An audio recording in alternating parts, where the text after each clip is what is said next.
Welcome to the Unstoppable Recording Machine Podcast. And now your host, EYAL Levy. Welcome to the URM Podcast. Thank you so much for being here. It's crazy to think that we're now on our 5th year, but it's true.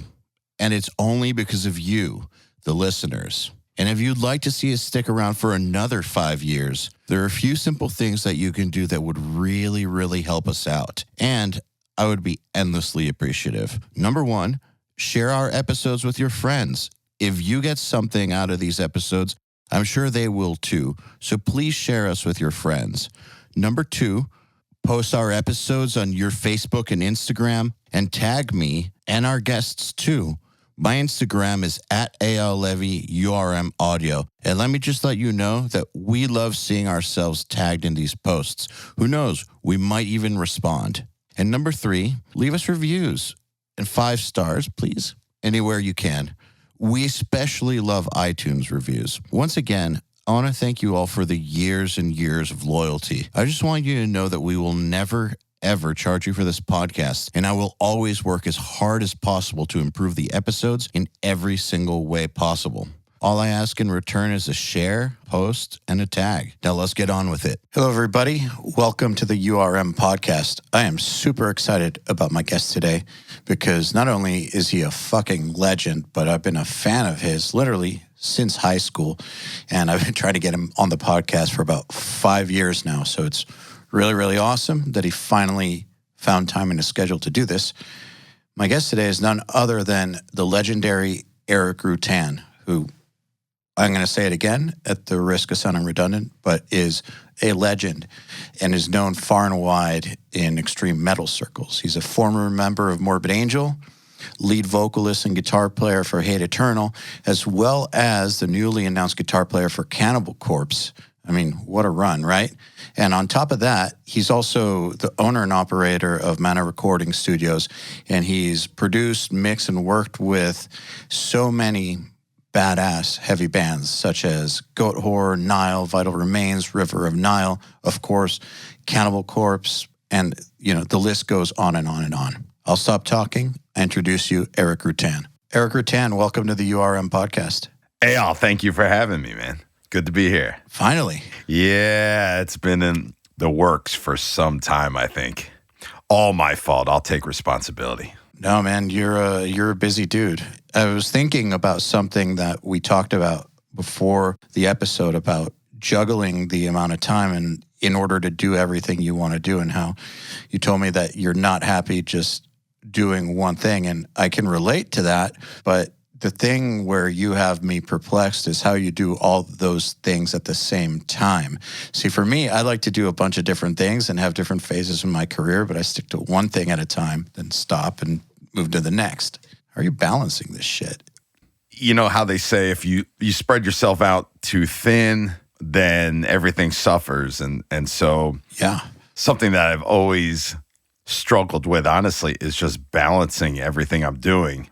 But desire and ambition overrule everything for me. And partially because, 35 years ago when I started playing guitar, man, I had these lofty goals, I mean, I knew from the minute I started playing guitar exactly what I wanted to do. I was, 14 or 15. I knew I always wanted to play music, tour the world, create my own kind of style of riffing and playing.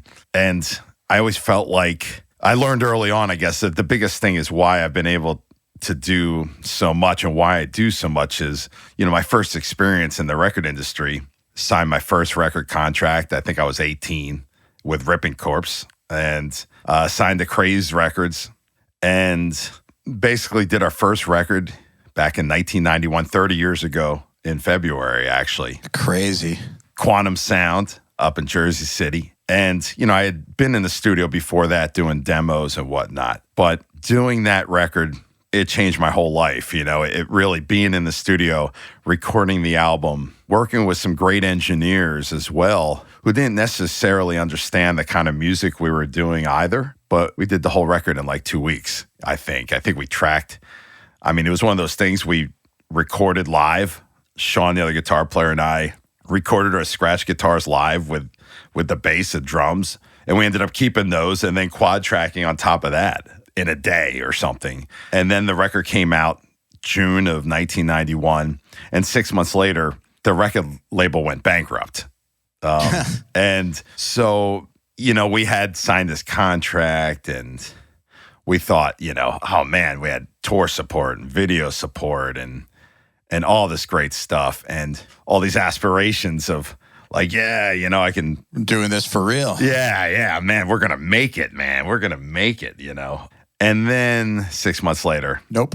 Crashed. And so that was my introduction into the record industry 30 years ago. Dude, that's actually a great introduction in my opinion, because I feel like the sooner you get your ass handed to you, the better. You know what? And when I look back now, I think it was kind of a blessing in disguise because it made me realize, okay, this is how it's going to be. I think I was like pumping gas at the time, and just like saying, like whatever it takes, pumping gas. I mean, I had so many odd jobs just because I had all my eggs in this one basket. And then I realized, wow, okay, this is how it's going to go. And I learned the hard way right away. And I started thinking about what can I do? What do I enjoy doing that can help fortify my passion of playing music? Because for me, nothing's been more important than playing the music I want to play, doing what I want to do from a creative aspect. And if that meant I had to have 80 crappy jobs or whatever it took, I never wanted that to compromise my artistic approach or vision of what I wanted to create. But at the same time, I felt like, pumping gas. There's more I can do. And then the one thing... Yeah, this doesn't have to be the income source. No, there's got to be something better than this. And so I just remember, thinking to myself, man, I loved being in the studio recording that first record. That experience, as it was stressful, it was a lesson in so many ways of like, wow, I thought I was super prepared. But, when you're 19 years old doing your first album, you're never prepared, I don't believe. But I thought I was, of course. I learned so much. And also knowing at that point, like the music we were doing, Cannibal Corpse, we were a hybrid band, death metal, thrash metal. I mean, we grew up in Jersey, New York. We were always playing with a lot of hardcore bands as well. And so I just felt like, I would love to be somebody that could record and produce more importantly, my own records of whatever bands I was doing, and also friends of mine bands and bands I enjoy. I wanted to be a guy that people knew if they came to me, I would understand what it takes to get this kind of music on tape at the time. Man, you want to know something interesting of the, people who I've had on the podcast or now the mix, who kind of come from generation of being between 35 and 55, I guess, who started studios in the 90s. They mostly pretty much say the same thing, the metal guys. I went to a studio with my band, a nice studio, but they didn't know how to record metal. And I started recording so that I could do my own stuff because no one knew how to do this. And the engineers we worked with, I mean, they were fantastic engineers, man. I mean, they Bill Klatt was the main engineer, and I can't remember the assistant, Dave, I think his name was. But the music we were doing, it was just so different, and it was just so foreign to him. And at that point in, February of 1991, there wasn't a lot of this stuff going on. And so that experience, I enjoyed the whole thing, everything about being in the studio, even the pressure. I mean, to me, anybody that knows me knows that when the pressure is on or when times are tough, it's like when I excel the most. And I think a lot of that attributes to kind of my life. My childhood was complicated, and I had, ever since my earliest memories of life, I've had a lot of obstacles to overcome to get to where I'm at. And so for me, when things are tough, that's just when I rise to the occasion. It's like default mode almost. And so I was thinking about this the other day too. It's like, it's rare I'm ever bored. It's amazing that, the only time I'm ever bored is maybe if I'm stuck in a dressing room on tour and I can't go anywhere and But even then, I got my little rolling cube. I plug in, I go into my own world for a few hours, and I'm out of here. And it's so like I'm rarely ever bored. If anything, I always think if I could clone myself, if I could have more hours of the day. Like to me, I always feel like sleeping is such a waste of time. Like I have, as I get older, I have to sleep more, unfortunately. But even then, I mean, it's rare I ever sleep more than 6 or 7 hours. It's like my brain will not allow me to sleep. I'm up all night. I wake up, repeat. But I always feel like every time I'm sleeping, I'm like, God damn it. Yeah, I used to, when I was in my 20s, I could sleep a couple hours and that's all I needed. Yeah, I remember those days. Just out of curiosity, do you think that boredom is a choice? I don't know. It's a good question. The reason I'm asking is because you're choosing to get yourself engaged in all these things.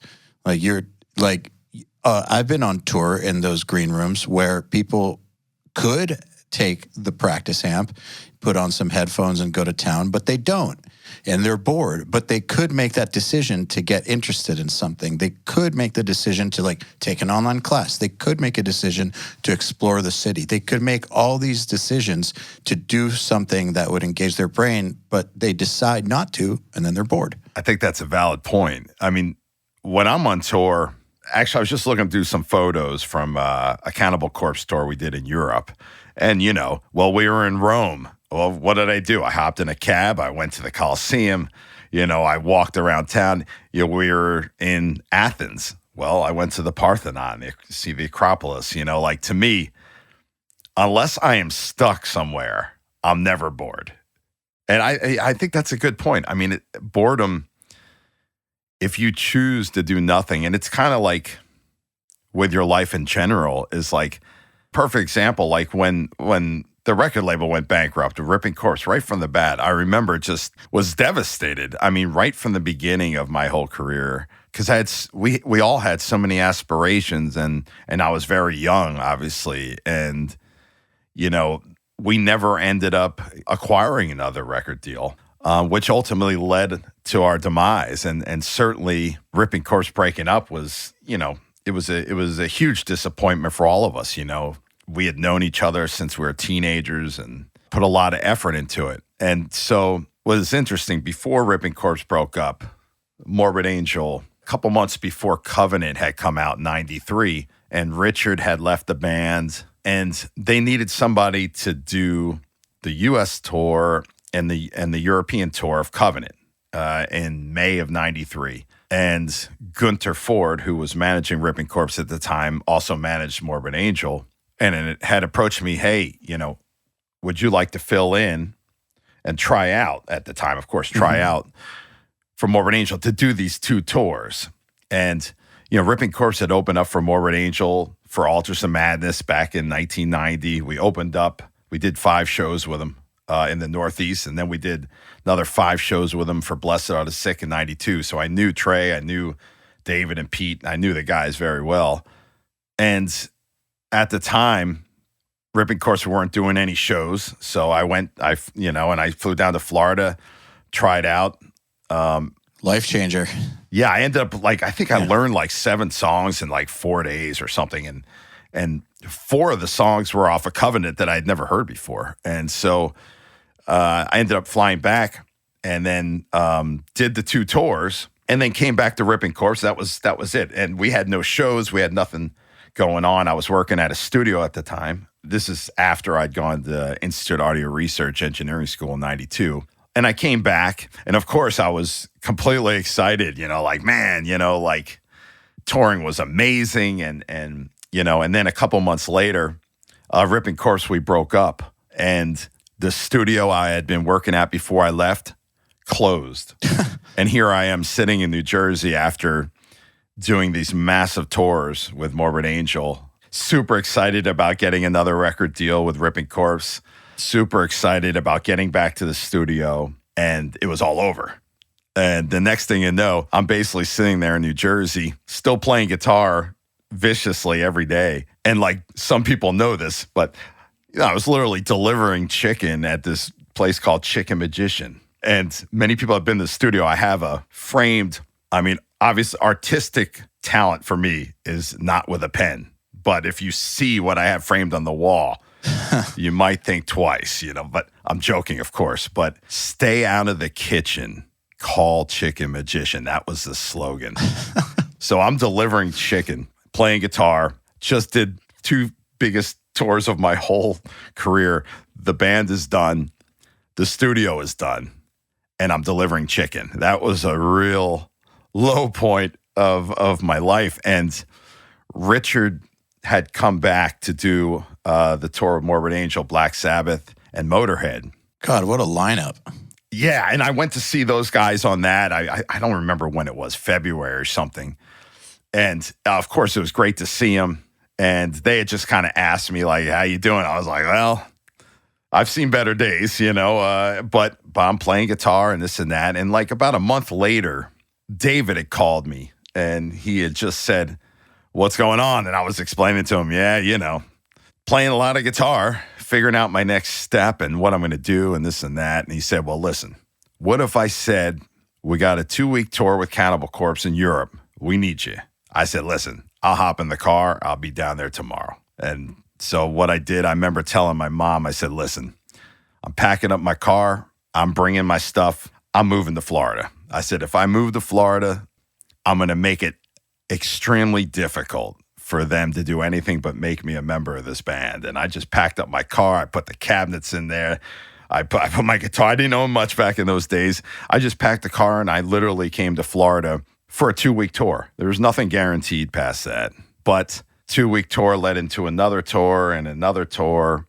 And the next thing you know, I became a permanent member of Morbid Angel in 94, leading up to Domination. And so, like I said, that was probably one of the defining moments of my career in a sense, because I could have easily just said, you know what, screw this. It's like the peaks and the valleys, but I always have looked forward since I was a teenager, because for me, music, it was like my life's blood. It saved me in so many ways. I needed music way more than music needed me. And so I just put everything I had into playing guitar. And then, of course, going to engineering school and being able to be a multitasking person who had the ability to do a multitude of things. But the dream always had been, to play guitar, to write my own music, to create a unique path of the type of player I am and have my own studio to record my own music and my own bands. Needless to say, it's multiplied times 1,000 of what I ever had hoped or dreamed for. And I had very lofty goals, but those moments of being at the bottom are what have led me to where I feel like I've risen to the top of everything I've always hoped and desired for. And I've struggled my whole life with many different things and much adversity. And through adversity has made me a stronger person.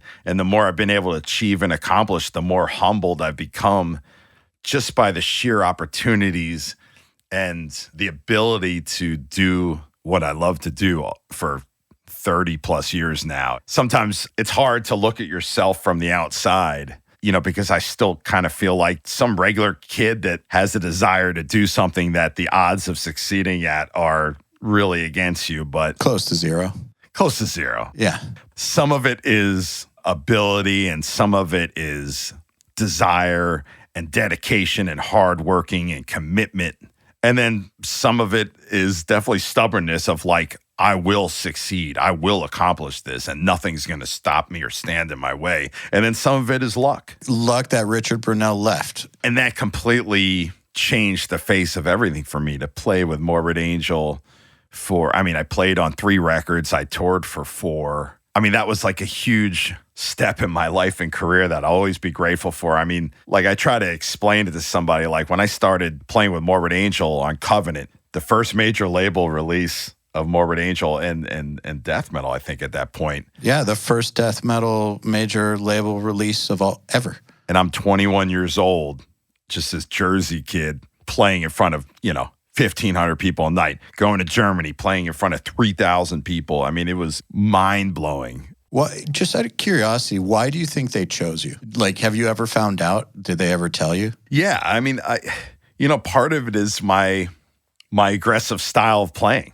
like Trey has said many times, and David as well. They liked my kind of the hybrid approach of my playing, or the dichotomy really of like a melodic soloing style with a really aggressive, evil rhythm approach. I mean, like I always try to explain like my rhythm playing, which is something that I put a lot of effort into before I played solo. It was just my rhythm. I play rhythm kind of percussively in a way, like I play guitar, and part of it, I think, even when I was younger, and I would play guitar sometimes without a practice amp, and I would just sit there and wail because I couldn't turn the practice amp on too loud or something, be practicing at night, and I just play guitar without anything. And so for me, if anything, sometimes when I'm playing, I'm like, all right, dude, relax. Like I'm speaking to myself in my head, like chill out. 'Cause my arms will I get so tense is because I'm so passionate about it. But what those guys, Trey specifically liked about my playing was that my rhythm technique was very aggressive.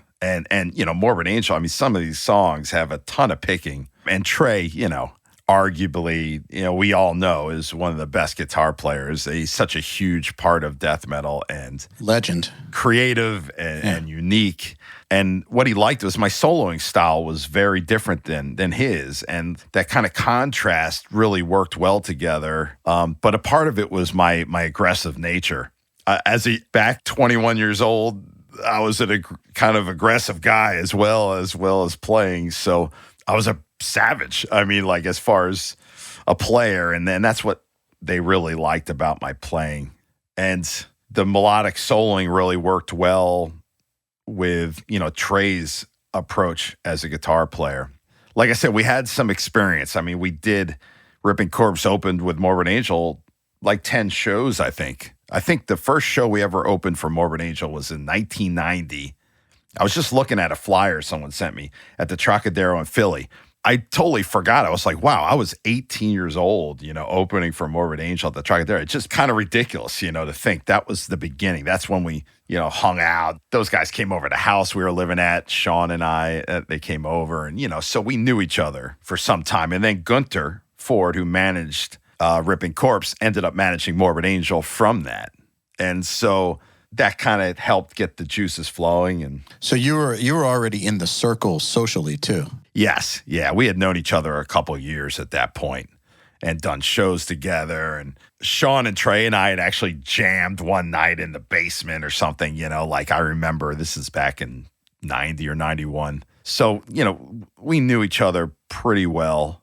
And they just thought I would be, good. I'd make some contributions, which was amazing too, is that, I got in the band and here we are writing for Domination, and, they wanted my input, Trey and David and Pete, I wrote 5 songs for Domination, and, that was something that was pretty fantastic as well, that I was able to compose. And that really, for me, I was replacing somebody that was a legend. Richard Brunel is an amazing guitar player, a fantastic person as well.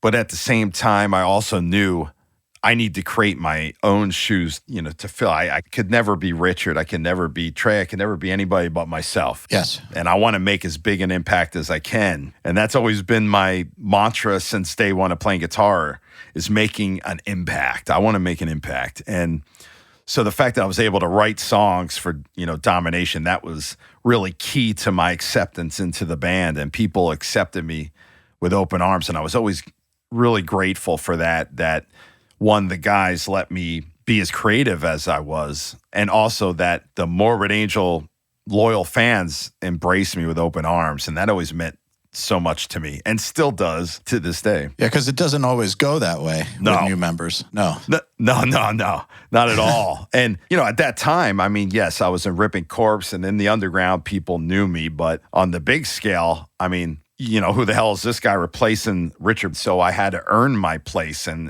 to me, I always feel like there's nothing better than earning, and I've never looked at things as I deserve this or I deserve that. No, it's like I need to earn this and I need to earn that. And nothing's come easy for me. And I guess that's why I really appreciate all the nuances of everything.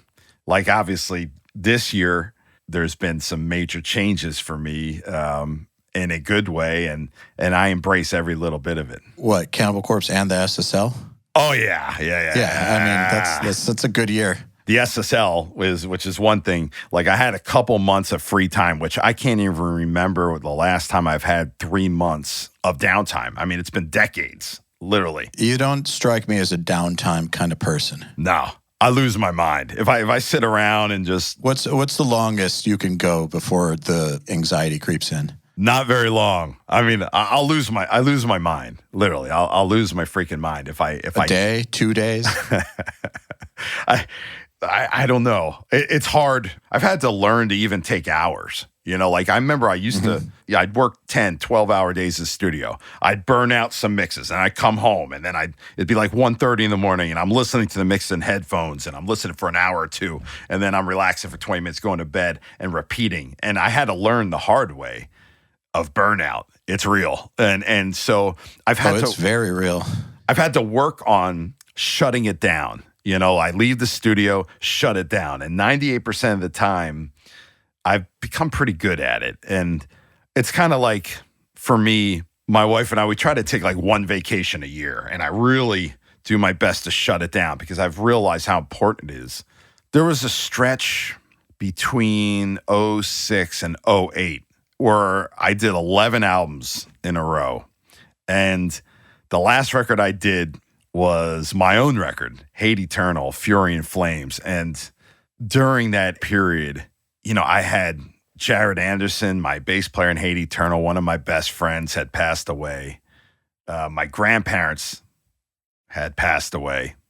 And I was kind of working instead of dealing. And so I was just working, and opportunities were coming. And I just was rolling with it. I mean, you know, there was some between probably 05 and 08. I mean, you know, my first Cannibal Corpse record with Kill, Vital Remains, I mean, Through the Eyes of the Dead, Soylent Green, you know, a ton of records. But ending with the Hate Eternal record, which was, you know, probably the most difficult record of my career on a personal level, and also the end of this long stretch. And I remember it's like the one time in my producing career where, I mean, I was like 50-something days straight without taking a day off because I was so wrapped up in the record and obsessed with it. When I finally finished that record, I came crashing down to reality, and it was tough. I took probably 3 or 4 weeks of just like downtime, not by choice, is because I just mentally and emotionally was spent. And I needed that time to face everything that I had kind of been dealing with by working, and the reality of like, that's not going to cut it. And I learned so much during that process of the future of what I need to do to way more deeper than make better records, but what I need to do, take care of myself mentally and physically. And I never did anything like that. So that you can keep doing it long term. Exactly. That's not working like that is not a sustainable plan. No, it's not. No. One thing I never wanted to become is one of those bitter engineers, one of those guys that like. Oh yeah, we know those. We've all dealt with that, Yeah. right? And you know, I never wanted to be that guy that like, I show up to the studio and this sucks. You know, what the F am I doing? You know, I never wanted that to happen. And I never wanted to go through that process again. And so I definitely learned so much from that I wouldn't repeat. But still, because, you know, now I'm in Cannibal Corpse. You know, I have Hate Eternal. I own the studio and a producing career. And I still struggle with balancing that on top of my personal life. You know, I have an amazing wife and a great family. And so I have to balance that. It's still a balancing act. But I've learned so much about what I need to do to take care of myself, to preserve everything I'm doing, and to really maximize everything I'm doing. But I'm such an ambitious person, you know. I mean, I literally want to do everything. Like, to me, it's like, yep, I'll do that. I'll do this.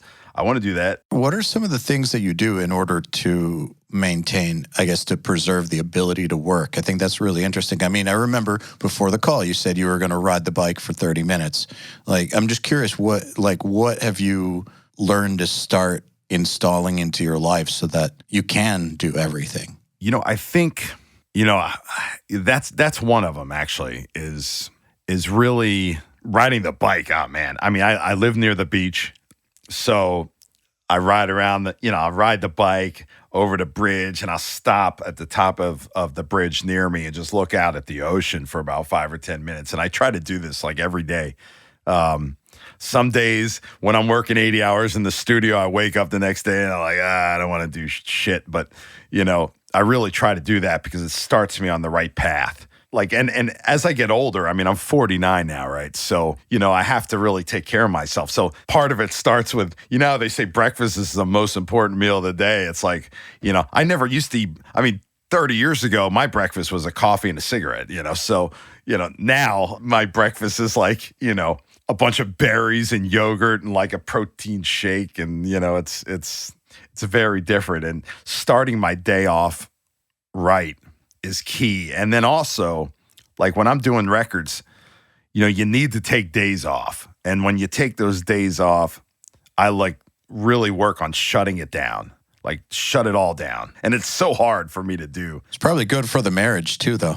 Oh yeah. Well, my wife and I are we're like the power couple. She is a certified badass. She does multiple things with her career as well. And so, we're both very motivated, working, career-minded, impassioned by our career type people. And so when we come together, we really enjoy that free time that we have, knowing that we're working a lot, and that understanding of each other and respecting each other's careers and things is what has been key to our relationship, which has been 15 years and going now. And so we support each other in all our endeavors. And those are things that are so key. And like this year was COVID, with 2020, just to give a little backstory, I filled in for Cannibal Corpse in 2019. And we had talked about, producing the Cannibal record at Mana. And so we finished the last tour November 2019. That's the last time I've played a show. And basically I was working on some other things. I was working on a Hate Eternal tab book. Once COVID started kicking in and we weren't touring, I had some time. I was like, okay, I'm going to work on this, finish that, and doing pre-pro with the guys and, getting the songs, going over the songs. I was bringing Paul to the studio. We're demoing songs, which to me is like key to success for anything is pre-pro. It all really starts there. But I got the call in February of, hey, how would you feel about writing some songs and playing on the record and ultimately joining.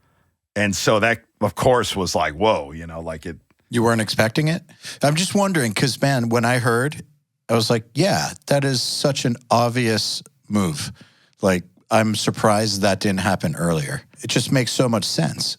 When I started playing, I thought to myself, I'll be here until Pat comes back. And because I'm a real positive kind of mentality, I guess I didn't really think about the opposite.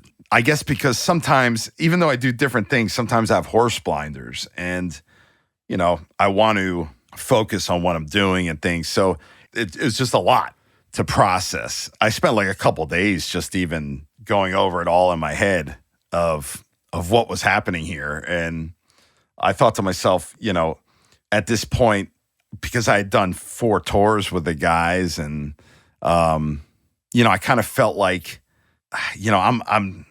I'm kind of, we've done, this would be our 5th album production we've done together. I've been friends with these guys since the beginning. Yeah, I remember Alex and Paul giving me Eaten Back to Life in person before the record even came out, back in 1990. I've known Rob and George and Alex and Paul since the beginning times when we all started. And so we have a rich history. Alex has played on a Hate Eternal record. He played on some of my last demos. We were roommates for 2 years, George, I've recorded 5 Cannibal Corpse records and 2 Path of Possession records with him. I've done 8 total records with George, I've known Rob and Paul, and we're all great friends and family at this point. We've done so much together. And knowing that this was in front of me, like it was like the biggest decision that I really had to make, that my gut told me exactly what decision I needed to make. It was kind of like if I didn't join Cannibal, it would have felt really strange, because I don't know, I'm so, like Rob would always say sometimes to me, he's like, man, this is years ago, like you're like the sixth member of the band, like this is way before any of this happened. So I guess I already feel a part of it. This is like the only missing piece at this point was me joining the band. But it felt very natural, and man, I got to say that it was a complex, complicated situation, and not the first time that I've had this in my career. Like when I joined Morbid Angel,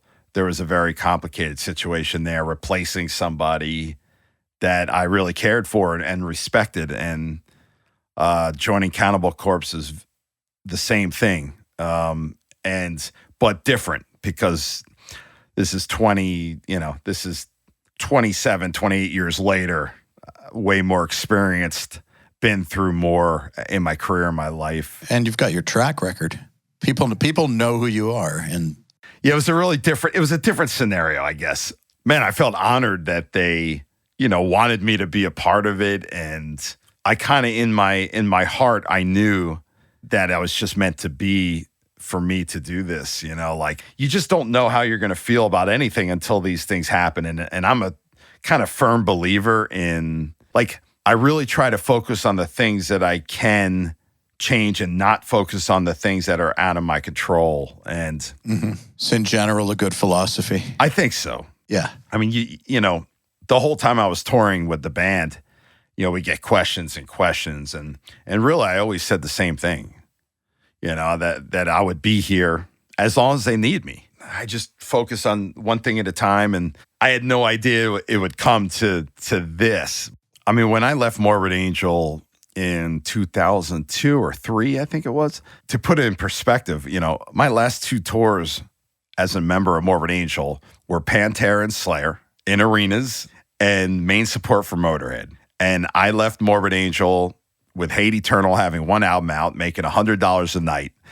And my studio was in a used storage facility. So when I left Morbid Angel, I left with aspirations of wanting to pursue Hate Eternal, wanting to pursue the studio and my producing, but I was taking a huge gamble. I mean, it was like, it was not like I was leaving for, I was leaving taking a chance, but my heart knew. I was so grateful for my time with Morbid Angel and everything I was able to do with the guys and accomplish and achieve. But I think at that time I was 30, and I just had all these hopes and aspirations of my own band and my producing career. For me, I really wanted to take the risk, and focus on Hate Eternal and my producing career. And, when I did that, I mean, that was it. I never thought I'd ever join another band. I never thought I'd rejoin. I make decisions, I stick with them, and I move forward. It's funny. I'm the same way with producing. It's like when I'm working on a guitar tone, I'll be tweaking and dialing and moving around freaking SM57 40 freaking times and, doing this and that. And then all of a sudden the switch kicks in. It's like, we're ready to go. And I don't second guess the thought or the decision. I just move forward. And my life is kind of that way, partially because some of the decisions I've had to make, I didn't have time to think about it. I had to make the decision. And kind of like when this thing happened with Cannibal Corpse, I didn't even think about it. Like I thought, you know what? Whatever you guys need, I got it.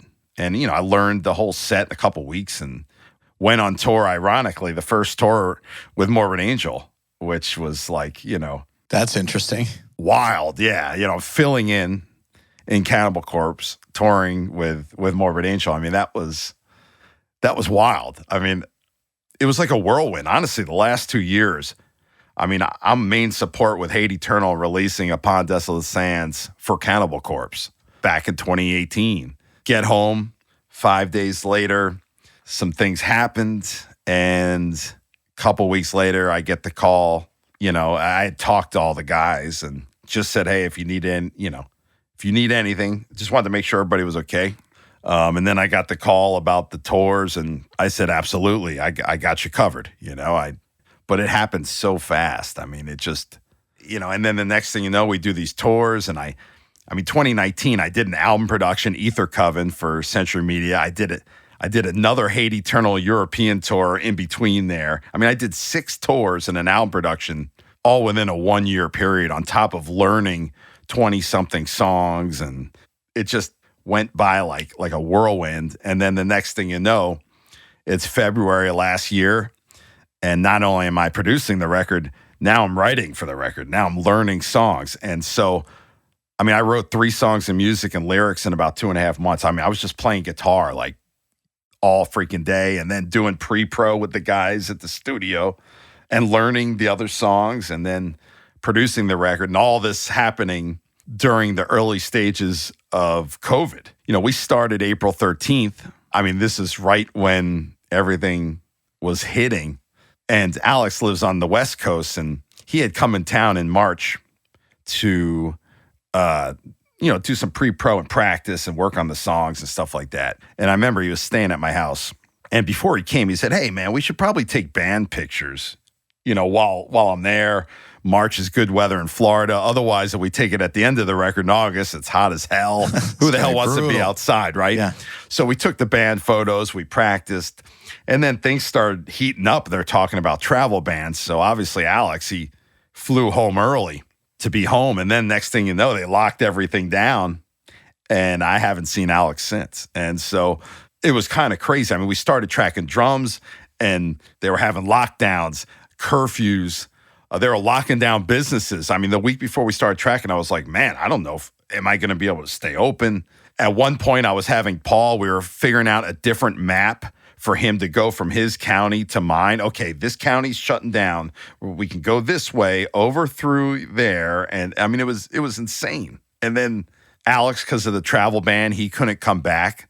So when we tracked bass, he had tracked his own bass for Blotted Science, and he had some experience. He's been working with Pro Tools, but he's such an integral part of the band. He's never not been here for a record ever. And so he ended up tracking out there. We went back and forth, DI, and then I reamped here. But even that was a unique experience where Rob and I are tracking his songs and he's not here. And it was crazy. And when we were tracking George, I remember that's when they shut down the highways because there was protesting going on. And so there was one night where George was like, listen, I'm not going to be able to make it. They're protesting. There's been a bomb threat at the mall near us. And then there was all this stuff. Oh, what a crazy year. It was nuts. The whole time we're doing the record, I'm worried it's going to shut down. It was definitely that kind of vibe on top of already my responsibilities with, as the producer of Cannibal Corpse. That alone is a huge responsibility. And I take very seriously, of course. This is Cannibal Corpse we're talking here, man, and you add in all these other things. And then on top of it, the fact that I've been writing songs and writing lyrics and learning songs. From December of 2018 up until now, it just went by in a flash. And the next thing you know, the record got done, and we finished the record in August with the hopes of touring in November. We soon realized that wasn't happening, so we decided to hold on to it. And then we started talking about, okay, are we going to push? We haven't announced anything. We hadn't even announced we were recording. And we had decided, are we going to hold on to it again until we can tour? And we all just decided, you know what? Let's get this thing out there, man. We don't want to hold on to this thing. We want it out there. And that's when we decided on releasing it, with Metal Blade and management and everybody, that we would release it in April. And we all felt like people are hungry for something new and something. People need excitement in their life during these difficult times. Yes, this is very true.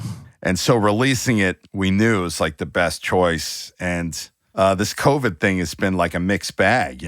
It's allowed me to do things that I wouldn't normally do, like a Hate Eternal tab book. I've been wanting to do this for 20 years, and I've never had the time to do it. I finally got it finished, and Sheet Happens is finalizing it right now, and I'm super excited about it. The SSL. Well, when am I ever going to have 3 months of downtime? Yeah, let's talk about the SSL for a second, because I remember when I hit you up about this, that was one of the first things you told me was you got an SSL, and you spent a few months just installing it? Well, I had to decommission the AMEC Mozart. It's a 56-channel console. That's a big thing. And then on top of it, because we were tearing that down, I kind of thought this was a good opportunity for me I wanted to get a new rack. The rack I used to have, it was bulky and tall, and I always hated it, but it served the purpose.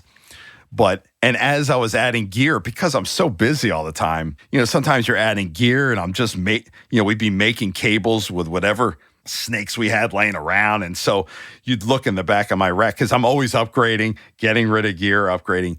I had different cables and different wiring and all this crap. I mean, it looked like, the reincarnation of Cthulhu or something, it's just like ridiculous. And I said, you know what? I'm going to decommission the Mozart. I'm going to rewire the live room, my ISO room, the whole rack, get a new rack with all Mogami cabling, and do this thing right.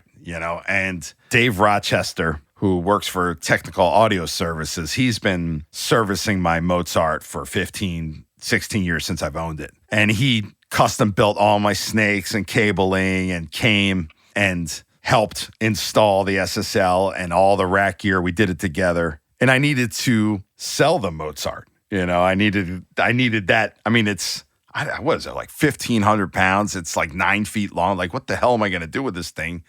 And that's where my buddy Tim Holsinger, who is a good friend of mine and also my rep at Sweetwater. Let me frame this out for you. Back in 2003 or 4 or something, I remember I had a full poster of the SSL AWS 900. And I literally had it framed on the wall at the old studio of like, God, someday can I, like the dream of, tracking through Neve clones, APIs, mixing through SSL. That's like my dream, since I recorded at Morrisound in 94 and they had the SSLs in there. My dream was always to own an SSL someday. The AWS 900 was like the first one that seemed like, maybe this is doable. Now that price tag, not so doable on a death metal budget, but still doable in my book. Anything's doable. But if you figure out how to do it. Yeah, when I saw the SSL Origin, 32-channel SSL Origin, E-Series EQ, the bus compressor, I thought, oh my God, this is it, man. Something about it. I said, how the hell am I going to make this happen? I have no idea, but I must own it. Because I do all my automations in Pro Tools, I don't need the automation on the board. I don't need flying faders. I don't need any of that. What this offered was exactly what I needed. And to me, I've always mixed to a console. I have a lot of outboard gear. To put in perspective, of course, when I started tracking records, it was all analog. When I went to engineering school, I remember we had like a 2-hour lab on sound tools, I think black and white, little slight editing capabilities or something. But I went to school for almost a year. It was about a 2-hour class, and that was that, right? I was editing and splicing tape and all that. That's how I learned. And so my roots are in an analog world, but I've, of course, modified into a digital world, but I always have an analog heart. And so the SSL Origin, I just thought, man, this is it. And I just kind of asked Tim one day on the phone, like, dude, what is going on with this thing, man? He's like, yeah, it's sweet. They had it at Sweetwater. They had sometimes they do shootouts and all this stuff there, and they had it to test. And I thought, man, I want to get this thing. I'd have to sell my Mozart. There's no way I could make it happen without doing that. And yeah, he had told me, hey, you know what? You got a buyer. And I was like, what do you mean? He's like, I'd love to buy that thing. the history on that thing. It's a great console. I'd love to purchase it. So that's when the wheels started turning. I was like, wait a second. I sold the Mozart to him. He flew here with his buddy. We helped load it up into the truck, and he took it away, and he connected me with SSL, and I sold a couple pieces of rack gear I wasn't using and somehow was able to make it all work. But I guess that's the weird thing about this COVID is like there's been so many really difficult things about COVID that I haven't taken lightly. I go to the studio, I come home, I go to the studio, I don't go anywhere. I'm very safe and respectful of others. And you don't want it. Nope. Speaking from experience, you don't want it. I don't want it, and I don't want it for anyone else. And I want to. It is not fun. I've been very careful, but I've had a lot of time on my hands, and between the studio and my house and my bike rides, that's about what I've been doing. And I knew that now was the time to take this opportunity to make the switch. And I've had the SSL now only, I think, installed for about 6 or 7 weeks now. But I was just there last night at the studio, and of course, just walking into the control room and I see the SSL, it's like, it might as well be going bling. It's like, even though it's a gray console, it's got a lot of bling to it, man. And then when I fire it up and I'm just listening through music through it and whatnot, and I can't wait to record with it. Goat Whore had done a live stream, I don't know, about a month ago maybe.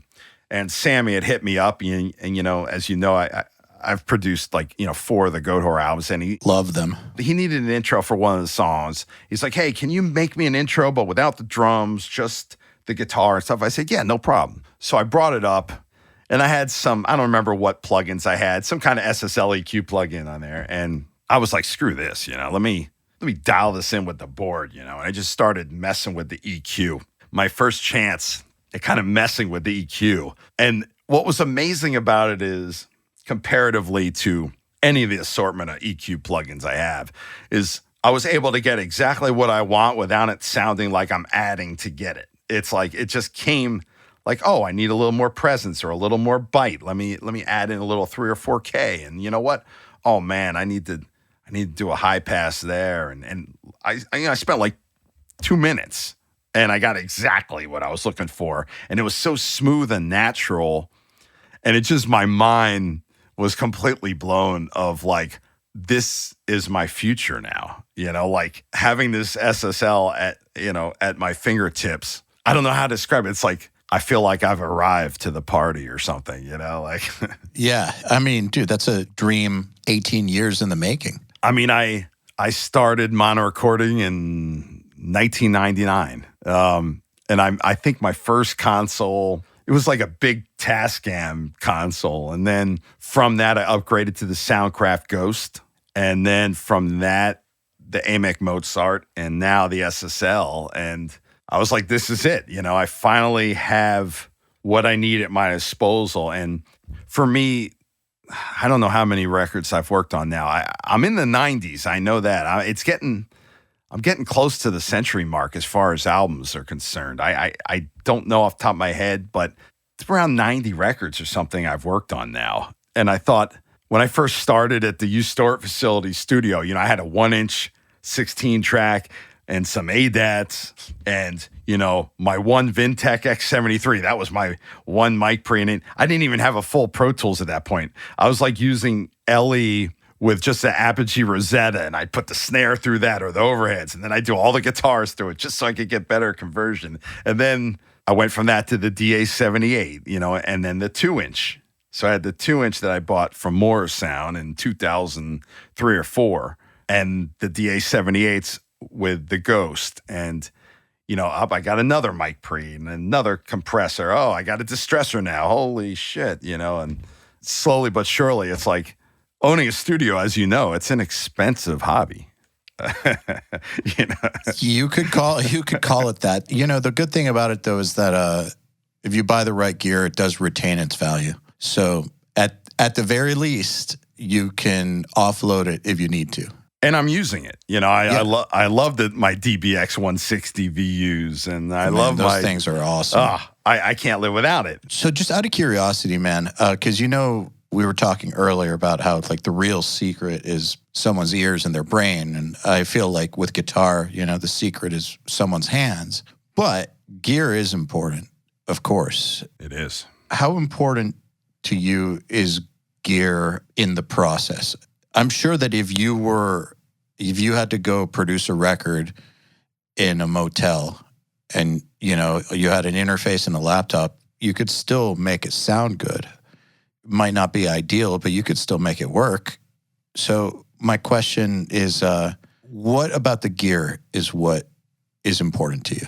Well, for me, I look at recording, like when I'm recording a record, and I don't know if everybody has this. For me, I have like a visual of the audio in a sense of like, I'm looking at this empty canvas, and like when I'm like, say when I'm mixing and I'm like the panning and stuff, like I'm visualizing it.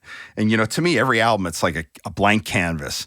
And especially with a lot of the music I'm recording, you've got a canvas and it's tight and you got to squeeze everything in there, and somehow not squash it all together. That's my analogy to over compression or something, and so for me, the different textures and coloring of the gear is really important. And I guess that's why I've always tried to have like a hybrid. Like recently, about 2 years ago, I bought like some API mic pre's and some EQs. And I was like, holy crap, like where have you been my whole life?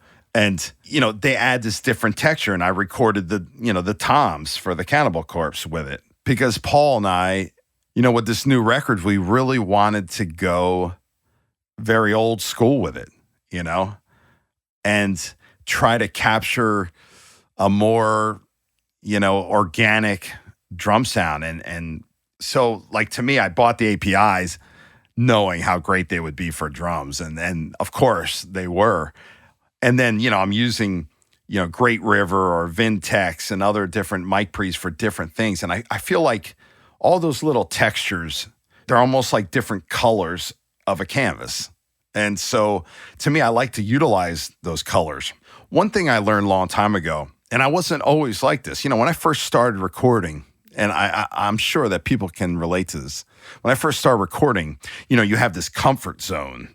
Oh man, I know this amp works great, and I know these mics work perfect. 5150 block letter. Just keep with the, I better keep with that, because you're maybe not as confident in your ability when you're early on and you've had success, and it's easy to just stick with it. But for me, because I've had the fortune of like 1 minute I was recording Cannibal Corpse, and the next minute I was recording Madball, and then the next minute Soylent Green or Goat Whore, or then the Mountain Goats, and then Agnostic Front. I've had like a hybrid of different music that's come in, and it's put me out of my comfort zone, which is the best damn thing that could ever happen to someone, in my opinion, is trying new things. And through all these different types of bands and music, even though they're all in the, heavier aspect of things, it forced me to think out of the box. And where now, maybe 15 years ago, I wouldn't feel so confident about some guy coming in with like some amp. Like now a guy comes in, he's like, yeah, I've got this amp from 92. I don't even know what the hell it is or whatever, but this is my sound. The first thing I'm thinking is like, awesome, let's dial it in and listen to what it sounds like. And, try different cabinets and try different amps, because I look at every record uniquely. Like, I'm excited when guys have something different because I want different. I don't want to do the same thing. I don't look at producing or recording an album as a factory line. Man, a lot of modern metal production is a factory line. It is. And it doesn't have to be, though. It doesn't have to be. And sometimes guys that are doing that, I think part of it is not even their own doing, producing wise or mixing wise. It's sometimes bands, they might come in and say, hey, I want my record to sound like this, or I want that. I love this record. But fortunately for me, and this goes back to like our early speakings, is, I've always done things different And I've always been like this unique guy that just kind of sticks out in the haystack of like, ever since I can remember as a kid, I've just been a different guy. And I think people, like, I'm not that guy. And everyone knows it. If you're looking for a certain, like, I want the so-and-so sound. See, to me, I don't think I have a sound. Why not just go to so-and-so if you want the so-and-so sound? Yeah, or once in a while, somebody's like, hey, we're looking at names for producing. And I'm like, okay, I know plenty of guys with names. I think Kurt Ballou once told me that someone came to him wanting an Andy Sneap mix. It's like, Kurt? If you go to Kurt Ballou, there's a specific aesthetic, right? Like, if you want Sneap, if you want the Sneap aesthetic, go to Sneap. If you want the Joey Sturgis aesthetic, go to Joey Sturgis. Right. It's not that complicated. No, I mean, it's amazing because, of course, all those guys, what they do is amazing. Their approaches, they're all unique. I mean, there's so many great engineers and producers out there. And certainly, like, Kurt Ballou is a guy that, like, I really have a lot of respect for because I feel like he leans over to, like, the purest sense of the word of how he does things. I really admire that, and of course, well, on the other token, like Andy Sneap, well, I mean, he's done so many records that I love and appreciate and listen to regularly, certainly Nevermore being in that equation of like, I mean, I don't know how many times I've listened to Andy Sneap produce Nevermore records, a lot. So, and somewhere I fall in the middle of there, like I'm probably not as like raw as, say, Kurt Ballou or as polished as Andy Sneap. Somewhere I'm in the fence of old school and modern and a mismatch of everything. But I guess the thing is, for me, when I'm doing records, the primary objective for me is obtaining and capturing the band's unique sound, gaining the best performances out of the individuals, and preserving the integrity and the authenticity of the individuals in the band and the collective of that band. And that's something that has resonated with me my whole career, is when I started recording, well, we were tracking the tape. I mean, we just got the best we could, and that was it. And now, because of modern technology, we have the ability to do so much stuff. I use Pro Tools in so many ways, but at the heart of it all and the root of it all is I'm always trying to really preserve the authenticity. I use that word a lot. It's like, perfect example, like Paul, like with the Cannibal Corpse. Paul has a very unique style of drumming. Yes, he does. And for me, I've never wanted to strip that away. I want my records to sound like everybody on their best day, not like human machines. And so Kill, our first record together, every song we did was one takes, like from beginning to end. And that's because we wanted to capture like this analog, old school vibe with the record. And I think that's why a lot of people really embraced Kill, is it had this raw edge, no click track. At that time, Paul was not using the click. And so it was like this kind of free-for-all, but that energy and aggression really translated in the final product. And so for me, I've always put, like, I use the click track, for most bands, but to me, it's not the end-all be-all. It's like it's just to keep the song feeling in the right vibe, and like, you want the vibe of the song to be in this area. But I've always looked at it as like, I've had a couple of interns come in the studio, and like we'd be tracking drums, and maybe an intern would look at it and say, "Oh, that kick drum, it's let me zoom in, see how many milliseconds it's off from the grid or whatever." And I was like, "Listen, man, this is audio engineering. It's not visual engineering. Does it sound okay? Because if it sounds okay, in my book, it is. It's like when I solo or write riffs, are they exactly by the book? Hell no. I'm not by the book by any means. Whatever book that is I don't think it exists. But if it sounds right, it is right. And that's my mentality. So like when it comes to drummers or singers or guitar players, they have these, I don't know if tics is the word, but certain traits about their playing. Idiosyncrasies. Idiosyncrasies, sure. Yeah. Idiosyncrasies. And me, I want to capture them and preserve them. And so I've always approached it that way. And I know that's kind of like very uncommon in like, especially like extreme death metal and death metal these days. But I'm not big on the copy and paste thing. You know, like I like to get original, like even with vocals. And George, he could tell you, you know, like, man, if there's 2 choruses in that song, guess what? I'm getting 2 unique choruses. You know, I'm not copy and pasting guitars. I'm not a copy and paste guy either. And I know some people say, well, that's like, you know, what's the difference? And, you know, blah, blah. Like there's so many reasons. I'm not saying it's right or wrong either. I'm certainly no judge and jury on what's right and wrong. I'm just explaining how I like to do records. Right. And, you know, I understand the principles of all of it. Some bands want that quantized drum sound and they want that perfection in the guitar, note for note solos or exactly to the grid. And I get that, you know, but fortunately for me, the music that I have the luxury of doing doesn't fall into that category. So guys coming to me, they I think my reputation's out there. Like, you know, I'm going to work. One thing I'm really good at is working people to get the best out of them without pushing them over the edge. And, you know, that's a balancing act. You know, to me, yeah, of course I could say, yeah, you know, this is good enough. I'll copy and paste it and, you know, whatever, or I'll quantize this later, or, you know, but to me, I want to know that regardless of what I have to do later, editing wise, whatever, I like to get original performances for every song, whether it's drums, bass, guitar, vocals, from whether it's beginning to end or not. It doesn't, you know,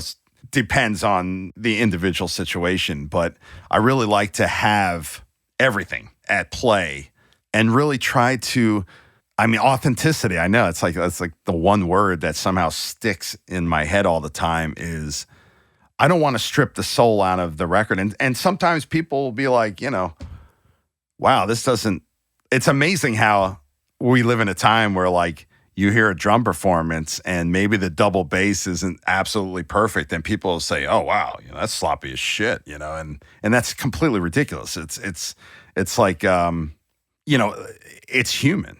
And, you know, so I really put a lot of effort into making sure the records, and sometimes better than others, right? You know, every album is a unique situation. Every player is different.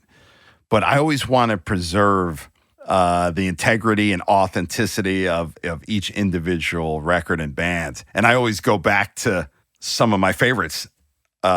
Ironic that today I saw online is the 35th anniversary of one of the greatest albums of all time, Metallica, Master of Puppets. And oh, wow.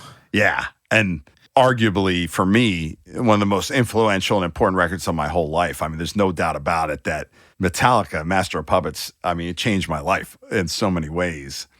And, you know, even with the new Cannibal Corpse record, like when Paul and I were discussing drum tones, we really wanted to capture that older vibe of Master of Puppets, Rain and Blood, you know, like natural sounding, organic and authentic drums. And, you know, and so it's kind of rare these days especially for like death metal records to kind of approach things that way. But to me, it's exciting, you know, like, how the hell are we going to make this sound cohesive and sound great and at the same time live amongst a majority of productions these days that are way more modern-esque? I mean, that's such a huge challenge, especially in heavy music, because I think one of the reasons that people go for the fake sound is because things cut through the mix easier that way. Exactly. Like it makes it easier to mix this mess of a genre. It's an audio mess. And so to deliver something that's both natural and modern is quite the challenge, I think.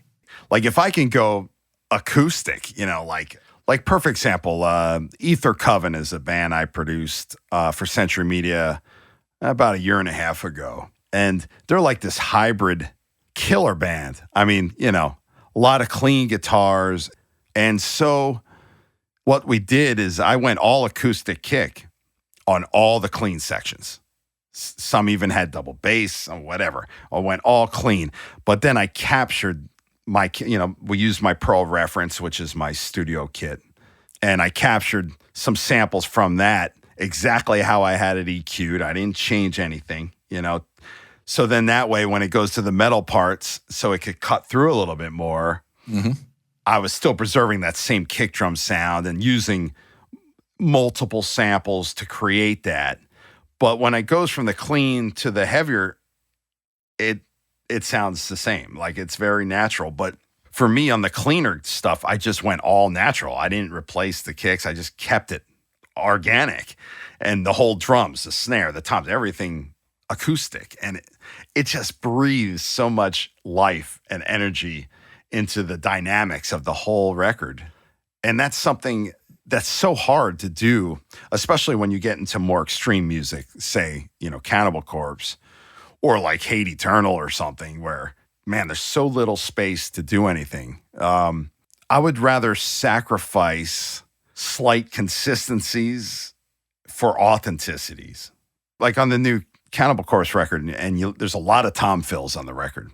I mean, they're all acoustic toms. There's no samples in there, there's anything. And sometimes Paul, he's laying into it. Sometimes he's not laying too much. And maybe I'm automating or I'm compressing it differently. And, I'm doing all kinds of stuff, with the drums. To me, I live in automation. I spend a ton of time automating drums, guitars, I mean, if you looked at a session, I mean, I've got lines everywhere, man. I'm doing, so I don't have to over compress.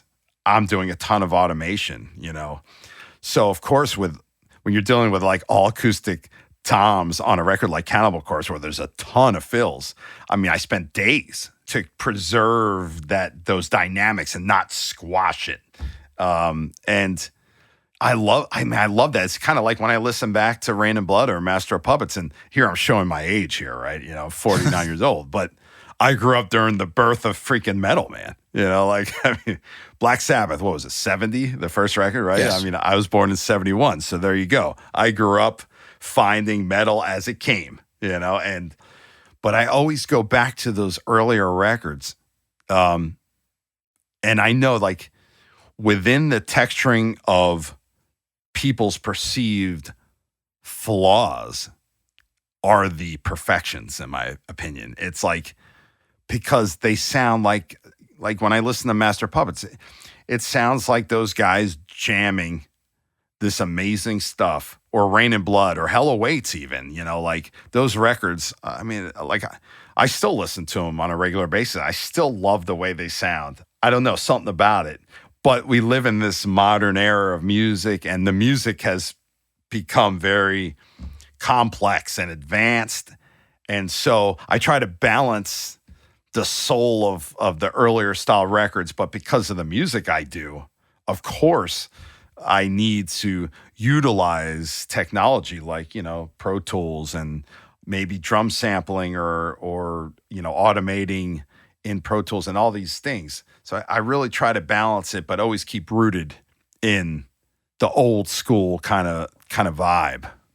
And that's the hardest thing. And that's why the records I do, I definitely would say that I make life much harder on myself by doing records the way I do, but at the end of the day, when that record's done and I get the vinyl and I put it on the wall at the studio, which is starting to fill up, I'm going to have to start like moving some things around. I know that I gave everything I had, and I know I pushed everybody in the band to give everything they had. And at the end of the day, I've learned that, as a perfectionist, it's hard for me to be satisfied with anything. And so, but I've kind of come to an understanding with myself so I can move forward and not live in the murk of disappointment or why didn't I do this? Why didn't I do that? It's like I give 110% to everything I do. And at the end of the day, when that record's done, I captured a moment in time and I gave everything I had to that record.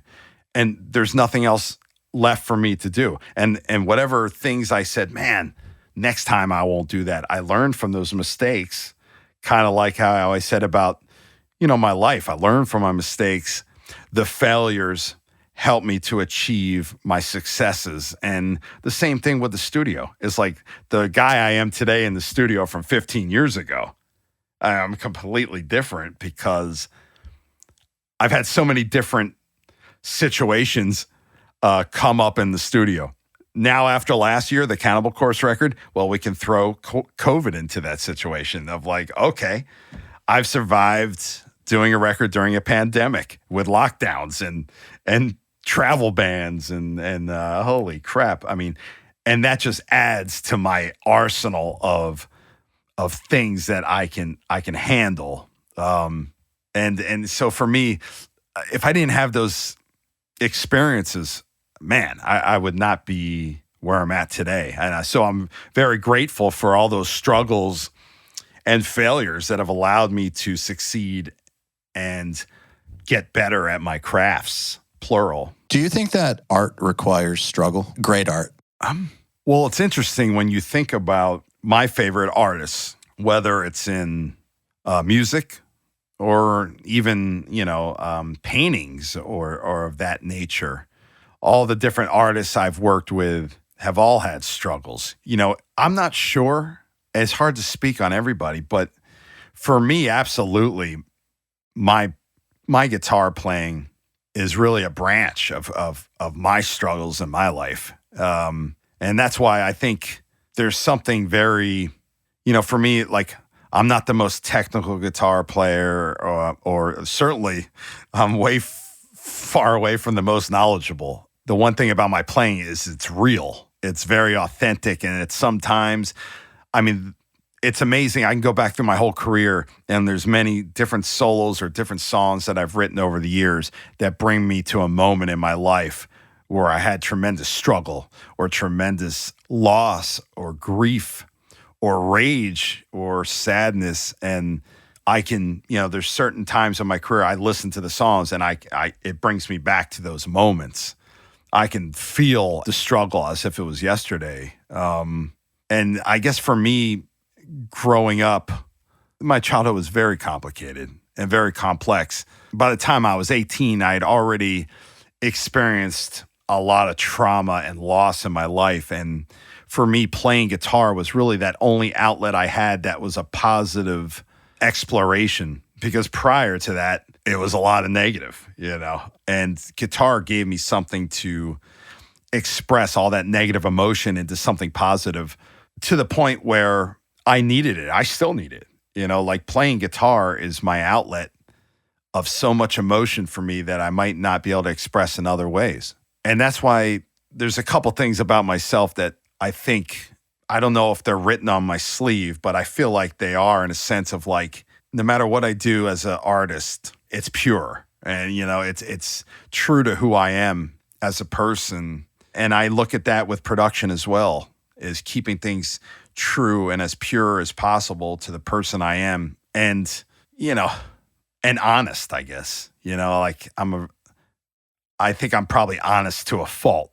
And sometimes that makes people uncomfortable because I just lay it all out on the table, man. I don't pull punches. Part of that, maybe I'm a Jersey guy. I'm from the Northeast and, I grew up just kind of laying it all on the table. But part of that's just who I am as a person. And the struggle, because of my struggles in my life and being able to express that through music for, 30 plus years now, has enabled me to become a healthier person. It's been therapeutic for me. Unfortunately, some people, they have to depend on other things to get them through things in life. And I understand that approach as well. I've lost many friends due to tragic loss. And, for me, I feel grateful every day that I'm always inspired. The way of dealing with everything my whole life has been playing guitar. And luckily, I've been able to formulate other ways, healthy, therapeutic ways to kind of get through life as well. But the guitar, it's just a part of me. Writing music, melodies and things, it's something I can't even imagine not having in my life. Do you find that in common with the artists you produce, that they also are using it as an outlet for processing trauma? A lot of people, Yeah. I mean, I think so. From the ones I've met, I mean, that's kind of like a connective tissue between metal musicians. Exactly. And the people I've connected the most are people that have had similar kind of thought, emotion behind it. You don't get into this style of music by accident. No. I mean, like, you know, you don't start a band like Hate Eternal because like I had some peachy Disney life. I had to fight and struggle so hard to get to where I'm at and to just be able to accomplish what I have and what I've been able to do. And that's just because I just felt like this is a way to save myself from, you know, the other end result. And, you know, I've lost many people in my life that are so integral and important to me, and some tragically. And those tragic losses really have been a reminder in my life of like, you know, I don't want to be a statistic. I don't want to be. It's easy to go down that path too. It is. And you know what? I mean, I'm no saint. You know, and anybody knows me from my youth till now. You know, I've made plenty of mistakes, and I certainly paid the price on many and learned, like I said, learning from your mistakes. I'm definitely one of those guys where I make a major mistake, I learn from it, and I don't repeat it. That's kind of key. It's like I smoked cigarettes for 10 years. I mean, there was a point in my life where, I mean, in the early Morbid days, I remember like just joking around. I'd be like, man, you know, where would I be without Marlboros? You know, like Marlboros helped make my whole career. Some stupid stuff that a 20-something-year-old would say. And then I ended up quitting cigarettes, and I never went back. You know, I haven't had a cigarette since 1996 or something.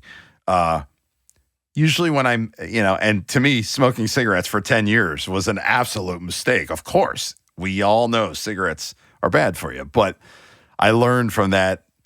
I had a window of opportunity to get out, and it's funny. It ties into an interesting story. I was on tour with Morbid Angel, Domination. We were touring the States, and we were ending in California and then flying to Australia. And I ended up getting walking pneumonia on tour. I had like 104 fever. I had to go to the hospital. I was really in bad shape.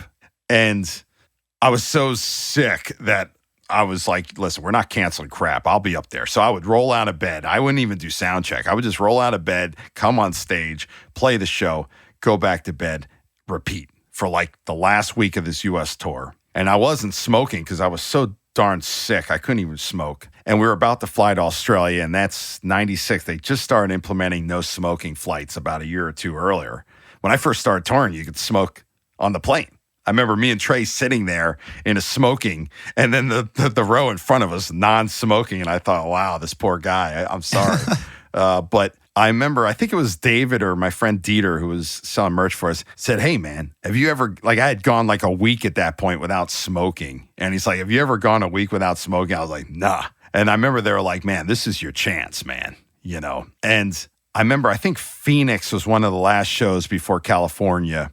And I was waking up, and I decided I was going to do sound check that day. And somebody's knocking at the door. And like, you know, I'm just waking up and I'm rubbing my eyes, and, you know, you open that door and, oh my God, the blinds are closed, you know, the sun's coming in, and all of a sudden standing in front of me is Rob Halford. That's random. You know, and he's like, you know, and he's like, yeah, you know, I came to say hello to Morbid Angel and see the show tonight. And I remember I was standing a little far away because I was sick, and last thing I want to do is like get the master of all sick. And I just remember I was in a fog. I just woke up. I have like walking pneumonia, and Rob Halford is literally standing in front of me. And I don't even know if I said maybe 3 words, because I was just kind of like shell shocked of Rob Halford being in front of me on the bus. And years later, we ended up doing a festival with Judas Priest. And I remember Glenn Tipton and KK Downing coming in the dressing room when me and Trey were like warming up, and like completed my Judas Priest like life of like, holy crap, I've met I mean, three of the most important people in my whole goddamn life, and metal, period. But I remember that meeting. I'll never forget. And I had, at that point, I was like miserable. I was sick. I was jonesing for cigarettes. And I'm looking at Rob Halford. And 2 days later, flying to Australia, all non-smoking flight, which sucked. But I kind of had all this in front of me, and I knew this is my chance. We're flying every day in Australia, all non-smoking flights. Now's the time to quit. And I quit, and I never looked back, It's interesting how you took a really shitty situation like pneumonia on tour, which I've had, and it's horrific, taking that and turning it into one of the most positive things that's ever happened to you. And it took me a long time to get over cigarettes because I loved smoking. I'd wake up, I'd have a coffee and a cigarette. I'd eat a meal, have a cigarette. Play guitar, I'd have a cigarette, I mean, it was like, it was just like a habit. But once I quit, I never went back. And that's kind of been my MO. Usually, when I make decisions, I usually, stick with it. And there's a couple cases I didn't, and I'm so grateful. I remember after Domination, we had finished, and David had left the band, and I remember Trey had said, listen, I want to write formulas myself. Of course, at the time, for me, it was difficult. I just wrote half of Domination. And, to say I wasn't disappointed, of course I was disappointed. But I said, okay, I understand. I'm going to leave. I always knew I was going to have a band where I sang and played guitar. I've been singing backup and playing guitar, ripping Corpse. I mean, ever since I started playing guitar, I've been singing. And so I've always wanted to have my own band, singing and playing guitar. And I always wanted to have a studio. And so that year plus from me being not on the Formulas recording, I was able to really start putting some gear together and formulating the studio and work on Hate Eternal and writing songs and doing a demo. And then when Formulas was coming out, they had contacted me, hey, would you be interested in touring, helping us out, And I thought at the time, yeah, sure, why not? And I ended up doing the tours, and then I ended up rejoining and still doing Hate Eternal. And then I did my last project, and then I started the studio. And I mean, at one point, I was doing like 4 different things, which was insane. You know what I think is really interesting about what you just said? A lot of people would have been disappointed and would have really let it get to them and would have harbored a lot of resentment in that situation of, hey, I was previously writing half a record, now I'm writing nothing, what the fuck? And like start to hate the other person. Whereas it sounds to me like instead of that, you're like, all right, this is my opportunity to do some of my own shit that I've wanted to do forever. Boom, let's do it. And you know what? At that time, I was like 25, 26 or something. So it definitely lit a fire under my ass of like, wow, okay, what the hell am I doing now? Because I felt like not everybody would have reacted that way, though. I just looked at that as an opportunity, actually. And at first it took me back a little bit, but I just looked at it as like, and this is my whole life. It's like, okay, you take this perceived negative, and I'm going to turn this into something positive. And that was the beginnings of Hate Eternal, the beginnings of my other last project that I did, and then on top of it, the beginnings of the studio. Without that 14 or 16 months away from the band, I don't have that. I don't have everything that I formulated. Then I came back and toured all the Formulas, ended up rejoining. And, that was after we had done the live record with David still in the band. And then that's about 14 months away from Morbid Angel, maybe. And then I came back, toured, joined the band, wrote and played on Gateways to Annihilation. And man, I'm so grateful that I did do that. That's the one, I guess. That situation came up, it felt unsettled to me. I don't know how to describe it. I guess I never once said to myself, this is it. Like, I always left that door open because in my heart, I felt such a part of Morbid Angel. I never thought, I always kind of kept that open, but I also said, man, this is a huge opportunity for me to pursue all these things that I've wanted to do for the longest time and have not been able to. And I was able to get a Hate Eternal record deal with Erik. Also started the recording studio and started to produce some demos and things like that, and then records. It's a lot like COVID times, right? Something gets taken out of the equation, which gives you the ability to do something else that you've been meaning to do. Yeah, and I mean, at that time, I remember I was working, me and my friend Punchy, we were working for... I love that guy, by the way. Oh, Punchy's the best. Listen, Punchy, he's one of my best friends. He started touring Morbid Angel in 93 when I did. I lived with Punchy at his place. He gave me a place to live when I moved down here. So we go way, of course, he's the best. But me and him at that point, we were selling like HBO and Showtime for DirecTV. And so we were like telemarketers, Mrs. Jones, this is Erik Rutan from USSB. How you doing today? I was doing that for like a year, and it was incredible because, of course, it was another one of those moments of like, you're touring the world, you're on top of your world, and now you're starting over again, and I'm selling HBO. And you're getting abused on a regular rotation. But I had DirecTV. I knew all about it, and me and him were just really good at it, And so we ended up getting to like this top sales team. We had plush hours, 12 to 9, Monday through Friday. And like every week I'd be like, you know what, man, I can't take this crap anymore. I'm sick of this abuse. It definitely inspired the first Hate Eternal record because I would come home angry as shit. People would abuse you, but then I get my paycheck and I was like, well, I guess I'm pretty decent at this. It kept going.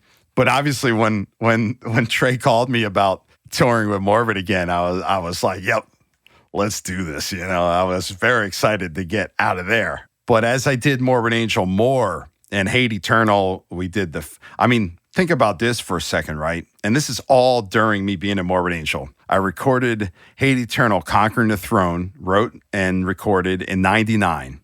Wrote and recorded Morbid Angel, Gateways to Annihilation. Wrote and recorded my last project in 2001, and wrote and recorded Hate Eternal, King of All Kings in 2002. So within a 3-year period, 4 albums that I was a part of on top of touring. I remember one of the many bonehead decisions I made is I was recording Morbid Angel, Gateways, Annihilation at Morrisound. And I thought to myself, I'm going to record my last record right after it. Why not? And I remember I finished like my Souls on a Friday, and I was like, all right, guys, I'm out of here. And went to a studio and started recording in New Jersey on a Monday. And a whole different project, a whole different thing. It was one of those moments now when I look back, it's like, what the hell were you doing, But that's how it was. There was times, I remember finishing a Hate Eternal tour in New York City at the Wetlands. I hopped on a plane from Newark, met the Morbid guys over in Europe, and played Wacken the next day.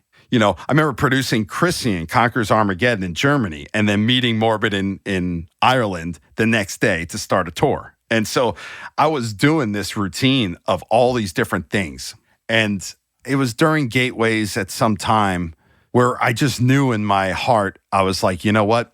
I've got to make a change. There's no lasting, this is not going to last. There's just no way. Yeah, I got youth on my side. I'm 30, but I'm starting to... Not 30 forever. No, I knew something had to change. And man, it was such a tough decision when I look back on it. One of the hardest decisions of my life. But I knew that something had to change. And I really felt like it was time to branch out on my own, succeed or fail, regardless of what happens. This was my time. And I remember telling Trey almost a year in advance, I said, listen, I'm gonna fulfill every tour we have for this record. I would never leave you high and dry. And I did. I fulfilled my obligations and always said, hey, if you ever need help with anything, I'm here. But this is something I feel passionate about. And you know what? Morbid Angel was his baby, his dream. And so he respected that. He understood.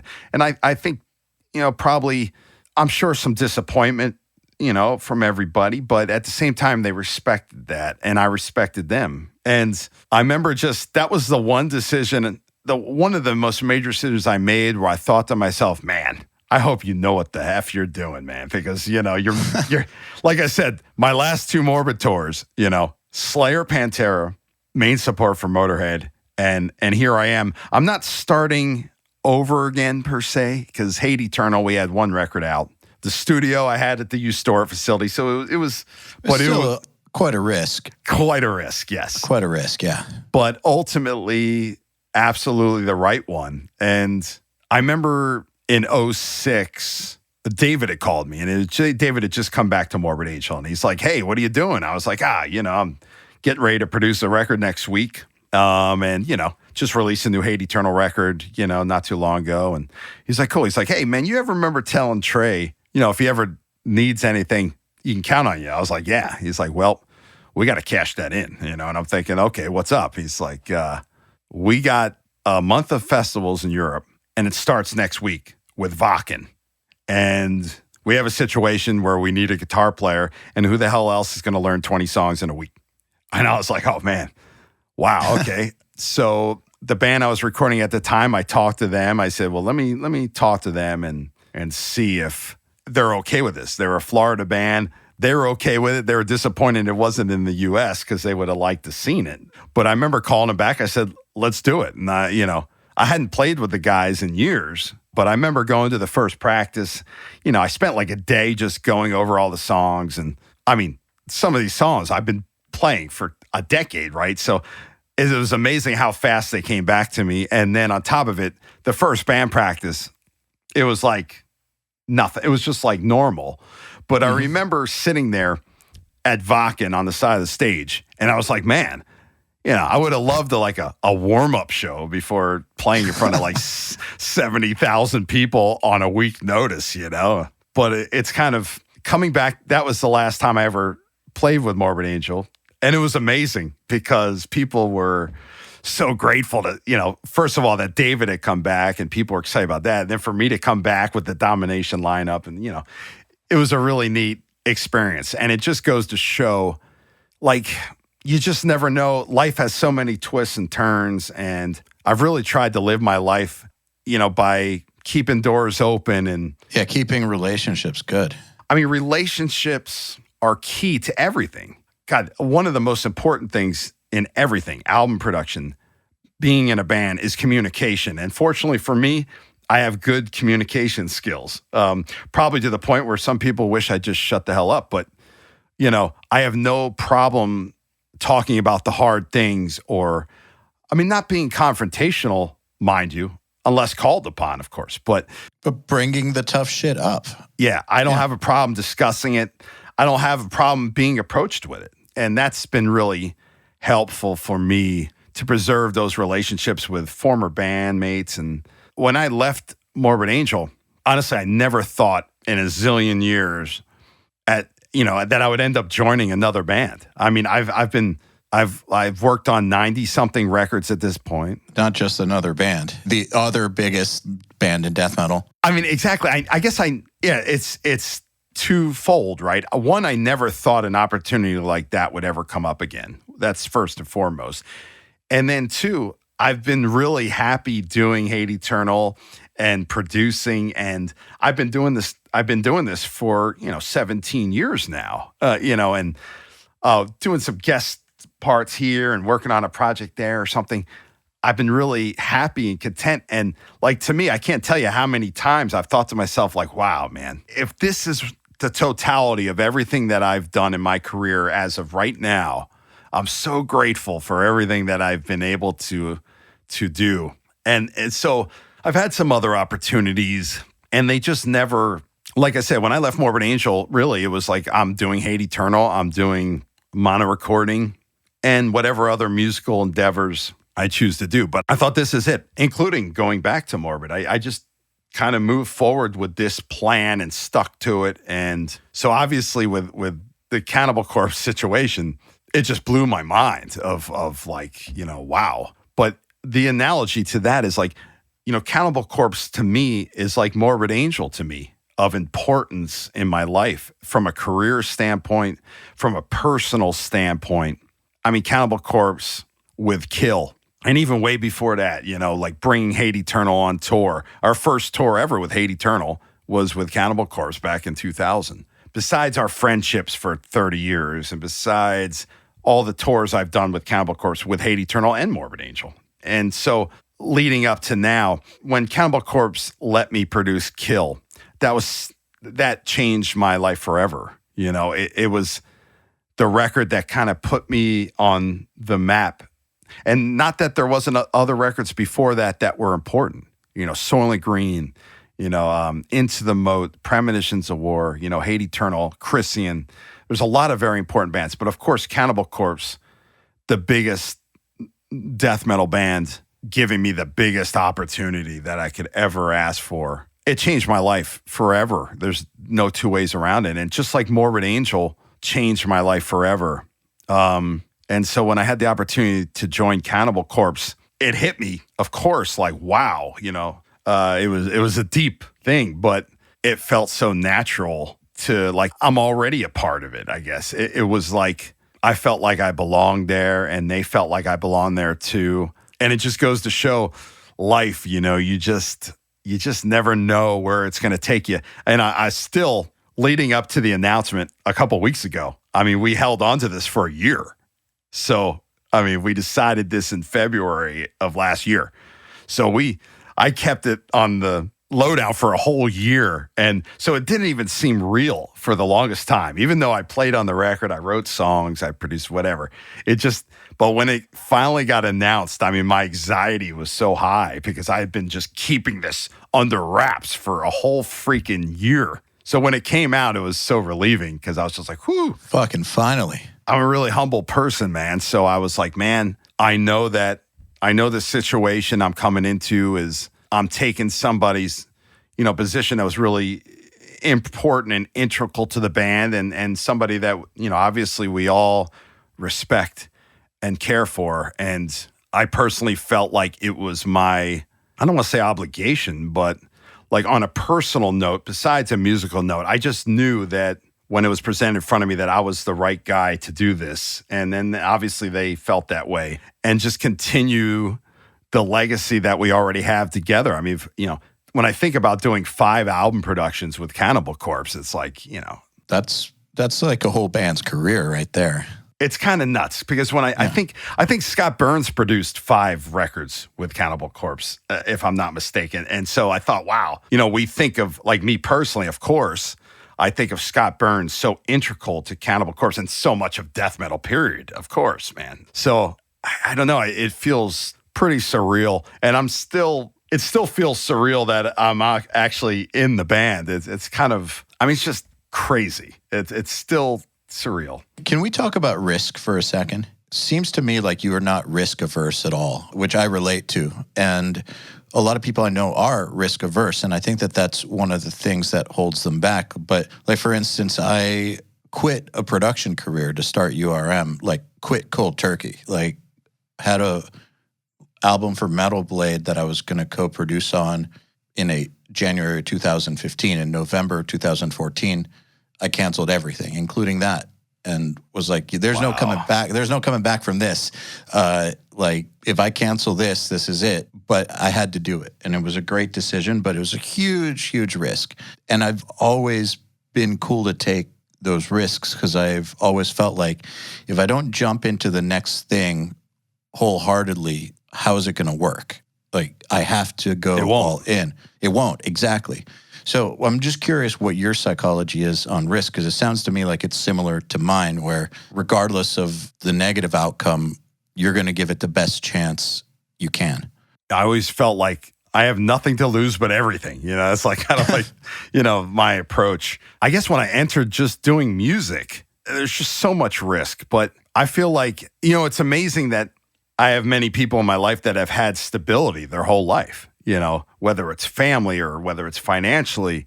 And I'm always like amazed by that because, my life from my earliest memory, some of my earliest memories of my life are traumatic memories. And so I've had this like roller coaster of a life, my whole life. And, so I've always been a risk taker. when I was younger, I was taking all the wrong risks. And as I got older, I started taking the calculated ones. And, it's amazing. Steve Tucker from Morbid Angel, one of my great friends, he said, there's many compliments that some people say to you that really stick with you. And, something he said to me one time, he said, when it comes to all the major decisions, you always make the right ones. And I thought, I don't know about that. But then I started thinking about it. I think he's right. And even though some of those decisions at the time weren't perceived that way, like even when I left Morbid Angel, I had a lot of people saying, what the hell are you doing? You're out of your freaking mind. You've got it made, man. You're playing in, arguably one of the best death metal bands, and you're doing it, man. You just got off tour with Slayer and Pantera, you freaking idiot. I had people literally they were angry with me that I made that decision. But my gut, luckily I have that gut that kind of tells me I don't make decisions based off what other people think or what is perceived as right or wrong. I make those decisions based off what I think is best, regardless of the risk. For me, I've always lived it like no risk, no reward. And I've made so many risks. And I guess leading to this decision of joining Cannibal Corpse now, I almost feel like this is like it. Every decision I've made has been special, and meant all my major decisions in my life have continued to pay me back tenfold in satisfaction and happiness and achievement and fulfillment more than anything. Like, it's almost like right now it was the right time for this to happen, because when I left Morbid Angel in 2002, I think, or 3, I knew what I wanted to do. I knew that I was going to achieve it no matter what the cost. I'm never going to stop until I do. And the producing and owning a studio was more like a selfish thing for me of like, I want to be able to record my own records, man. And then, record some great bands and stuff. But literally, and this is what I'm leaning to with Cannibal Corpse, when I produced Kill, we recorded in 05, I think. It came out in 06. It changed everything. And the next thing you know, I'm doing a ton of records and a ton of different bands and different styles of music. And it's all that hard work and dedication has paid me back 1,000-fold beyond what I could have ever dreamed of. And same with my musical career. Like, if you told me when I was 14 and I was spinning Hello Waits on the record player and reciting the lyrics word by word, trying to learn Black Magic on guitar and, learning Ozzy riffs and stuff. And, that I would end up touring with Slayer, not only once, but twice in my career, I would have said, yeah, right.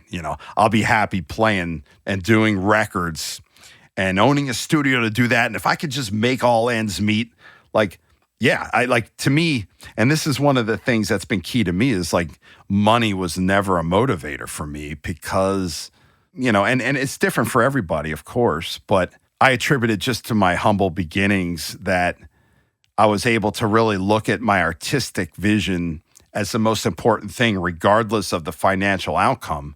But I always dreamed that someday I could somehow scrape a living together in music.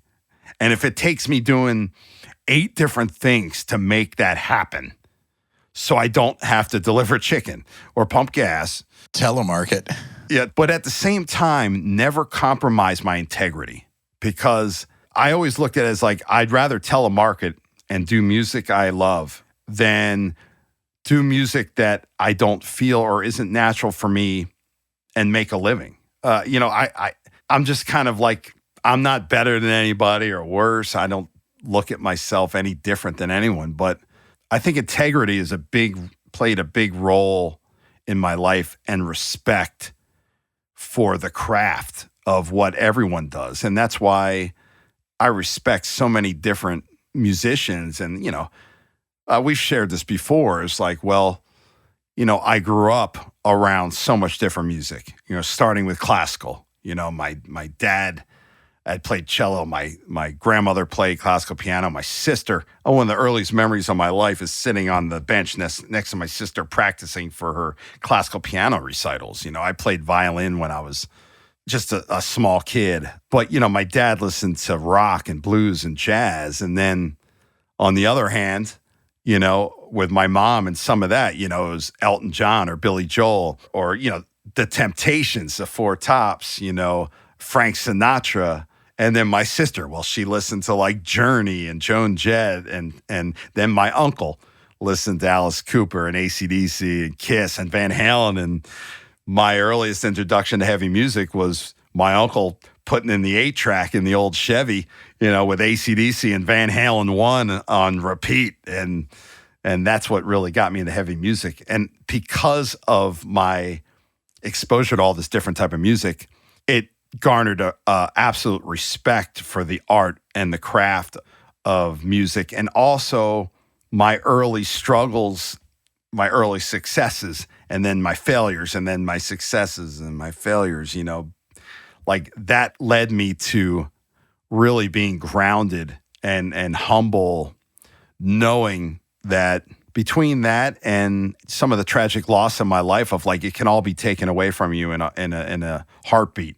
So to me, you gotta take care of yourself. You gotta protect yourself. And I mean, I look at like the most important as you get older, and that's the one thing that comes with age, is I'm going to be the big 5-0 this year in June, which is still like blowing my mind. Congratulations. Like how the hell, first of all, how did I make it to 50? Because if I was 14 and you said, man, I never even thought that far. I thought 27, no pun intended to that year. As you know, many people have passed at 27. But I always thought, geez, if I make it to 27, it'll be a miracle, And here I am at 50 doing everything I could have possibly dreamed of times 1,000 and still being able to feel so positive and, inspired to continue what I'm doing.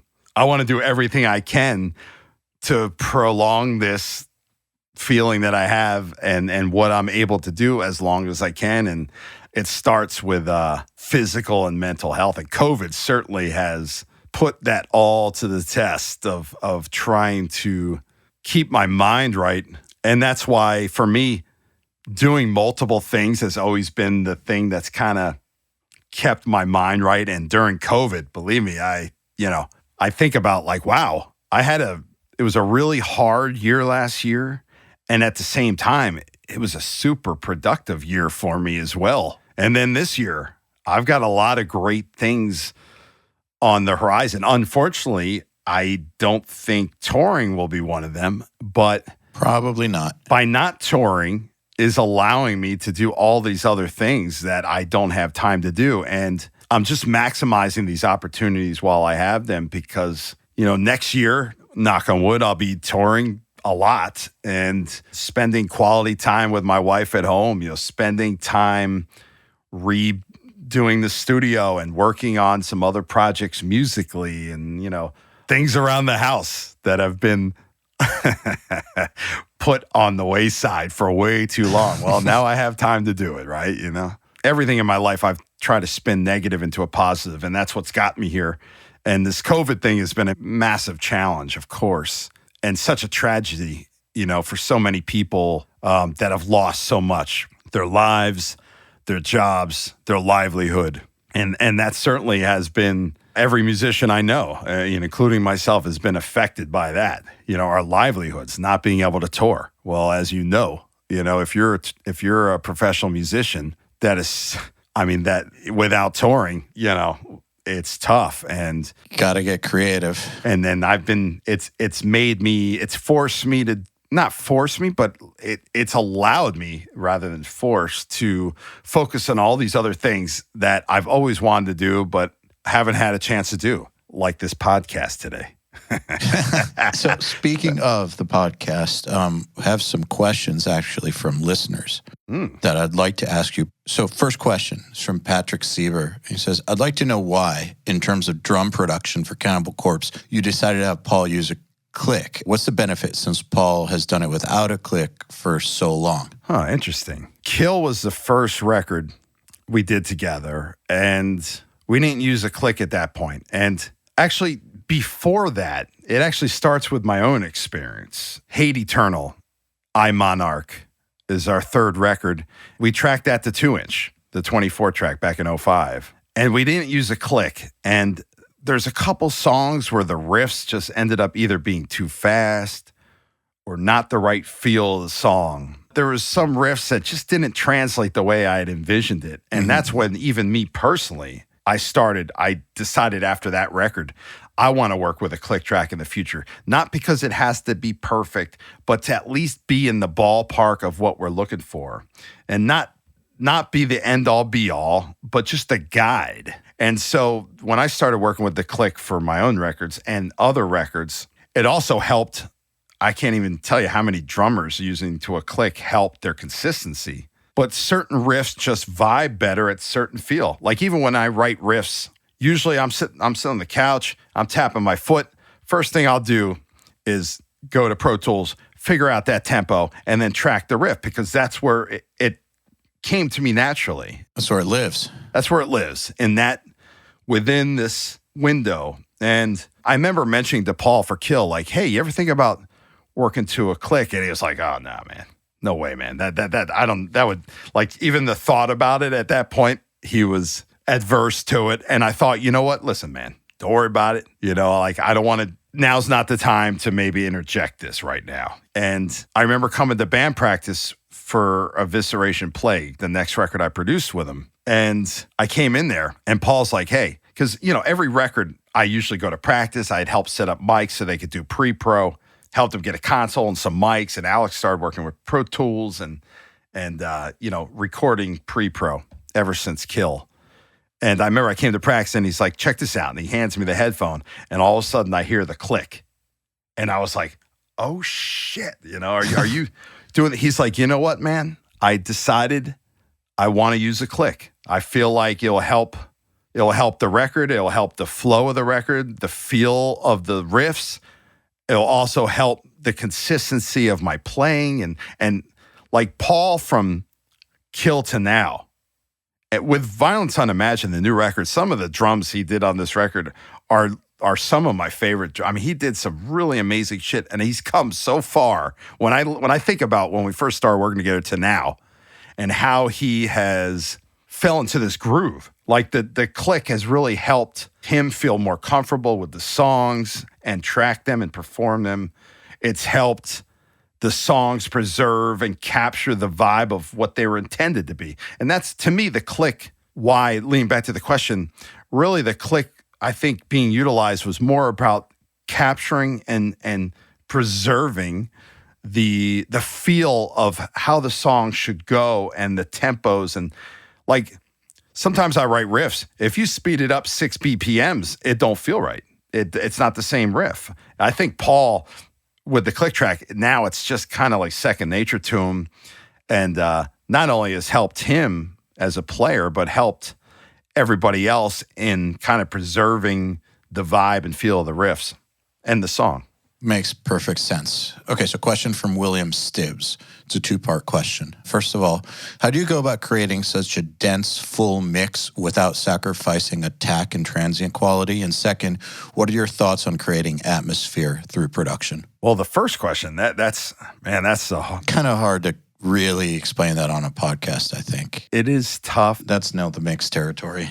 It is a big challenge. I mean, especially with Cannibal Corpse, where we're dealing with A sharp, G sharp tunings, and then this massive heavy guitar sound. And then of course you have Alex, who's, one of the best bass players, period. And you want that to shine. And then with Paul, like the drums, because Paul, the more we've worked together, the more we've leaned into trying to go for a more acoustic sounding drums. That's what he loves. That's what he embraces. And like for this record, for Violence Unimagined, it's funny because a lot of people might listen to it and say, oh man, I wish this cut through more, or why isn't there's a lot of things I'm sure people could say. Why isn't there like that typewriter kick drum sound or whatever? But we were going for punch and we were going for naturality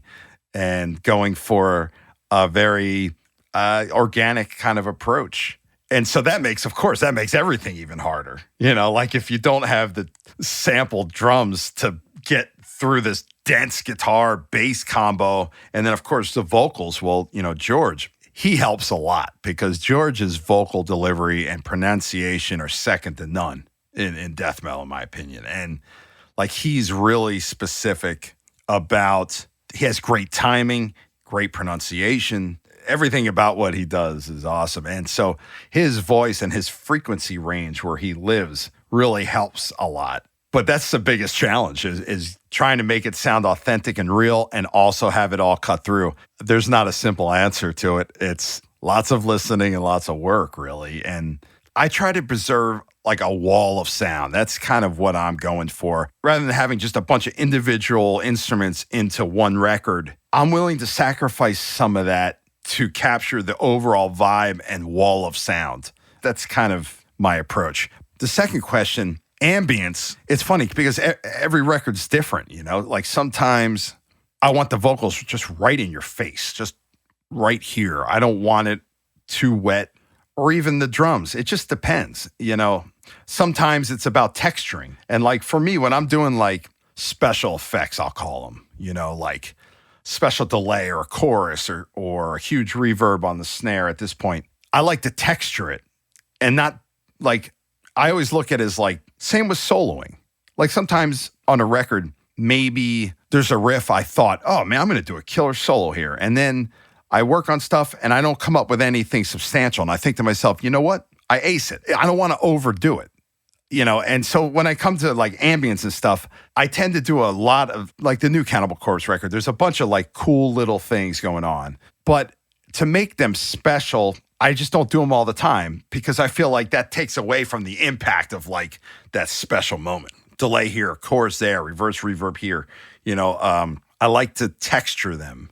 Some music needs more ambience. Some music doesn't. There's no rule of thumb. It's basically, the one thing I do with all the bands, every record, and it's key. I know by listening to your podcast how many people have said this about the importance of pre-production. Oh, yeah. But on top of that is the communication.